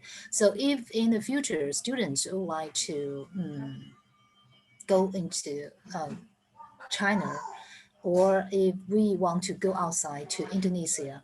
So I think we can get that. I think these days we have already been get that injection. Yeah, these days very, very quickly. So I think it's not very difficult for everyone who want to go outside or go inside. It's not very difficult. We have already get ready for that. Jadi sekarang di China juga sudah mempersiapkan untuk dibukanya negara, jadi sudah mulai para foreign atau warga negara asing sudah dipersiapkan untuk bisa masuk di China. Jadi mungkin sebentar lagi vaksin sudah akan dibagikan keseluruhannya sebentar lagi. Okay. Do we have another question?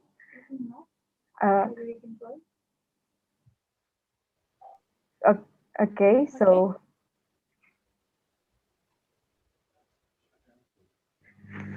so I think we have another question. This is what happens to the students that from poor family who want to open a business?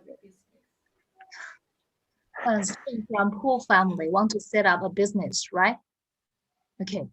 In China, as long as the student go into the college, we will make some survey if he is from a poor family.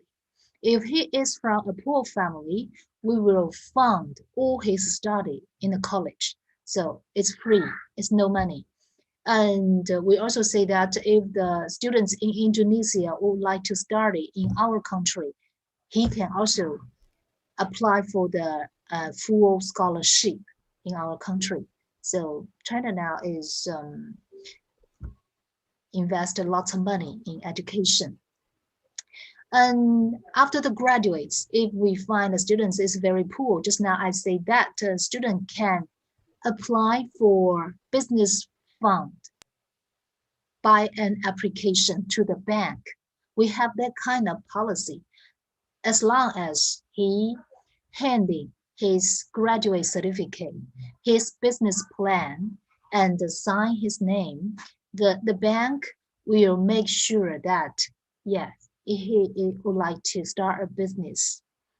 So we'll give him, I think it's 20 to 50,000 RMB for his business. And it's no interest. So after maybe 3 years, 4 years, or 5 years, when he make money, he can return the money back to the bank. Am I clear? Yes, that's very clear, Professor. Thank you. So let me translate it to Indonesia. So jadi di China ada program kalau misalnya ingin membuka usaha bisa mencari dana atau mengajukan dana asalkan cukup mengajukan ijazah dan bisnis plan-nya. Nanti kalau itu memungkinkan akan diberikan dana. Do we have another question? Or maybe someone want to ask the question directly? You can just raise your hand. Okay. For people that asking for Mr. Danang, so I apologize that Mr. Danang couldn't join us today because he have to attend a funeral. So I'm so sorry. Okay, so another we have. I'm sorry. Let me look into the question collection. Okay. What about in China that now we are doing distance learning that to the area that not, doesn't have a good signal? How do in China handle that?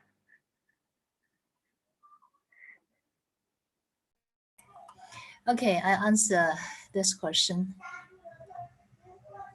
Okay.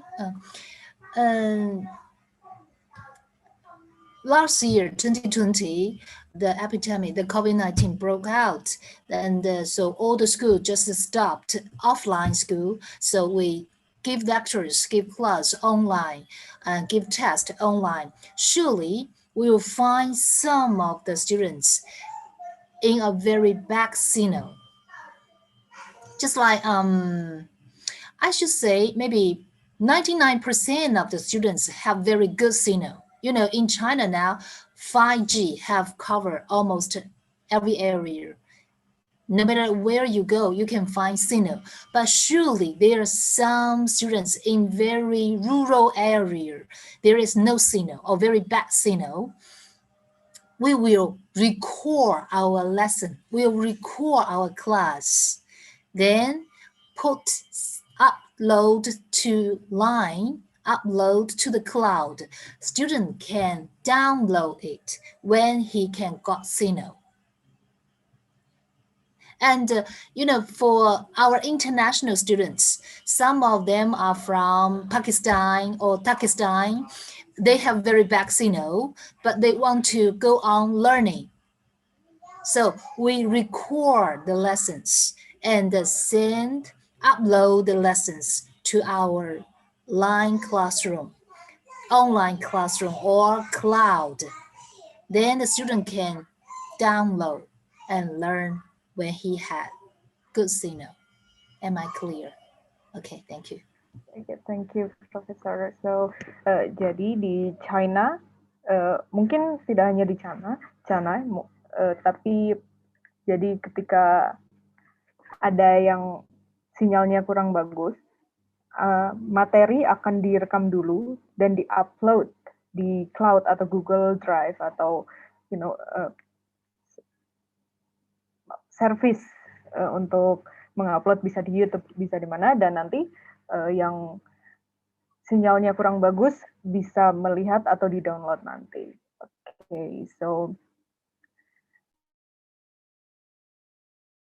I think we don't have any more question. I think that's all the main question have been asked. So okay, it's time to closing. Okay, thank you so much for Professor Yen. Thanks for joining in here. My pleasure in to our internet webinar. Attend the seminar. Thank you, Josh, for all your help, and thank you everyone here to have a very happy afternoon. Okay, thank you all. Okay, so ladies and gentlemen, finally we come to the end of webinar. So we would like to say to all speakers, Mr. Mampuono, Dr. Teona, Professor Givi, Professor Yen, and Mr. Joseph also, we will say thank you so much. And they are informative and interesting talk and answer all questions from audience. And hopefully the presentation will be beneficial for our audience and for us. If we have some mistakes, we will say sorry and thank you for your attention. Always wear mask, always washing your hand, keep your distance and avoid the crowd to be healthy and avoid COVID-19. And goodbye. Thank you. See you. 谢谢。谢谢。 Assalamualaikum. 再见，再见，再见，再见，再见，再见。Thank you, thank you so much. 谢谢，再见，再见。 Terima kasih. Terima kasih. Terima kasih. Matur sekelangkung. Terima kasih. Matur nuwun. Assalamualaikum. Matur nuwun. Terima kasih. Terima kasih. Bersatu. Thank you. Thank you. Thank you. Thank Thank you, you very thank much. you. Alhamdulillah. Matur suwun. Thank you so much. Saya senang lihat Mbak Thank you Anissa so ini senang. much. Thank you so much. Matur nuwun. Terima kasih. Bimbing.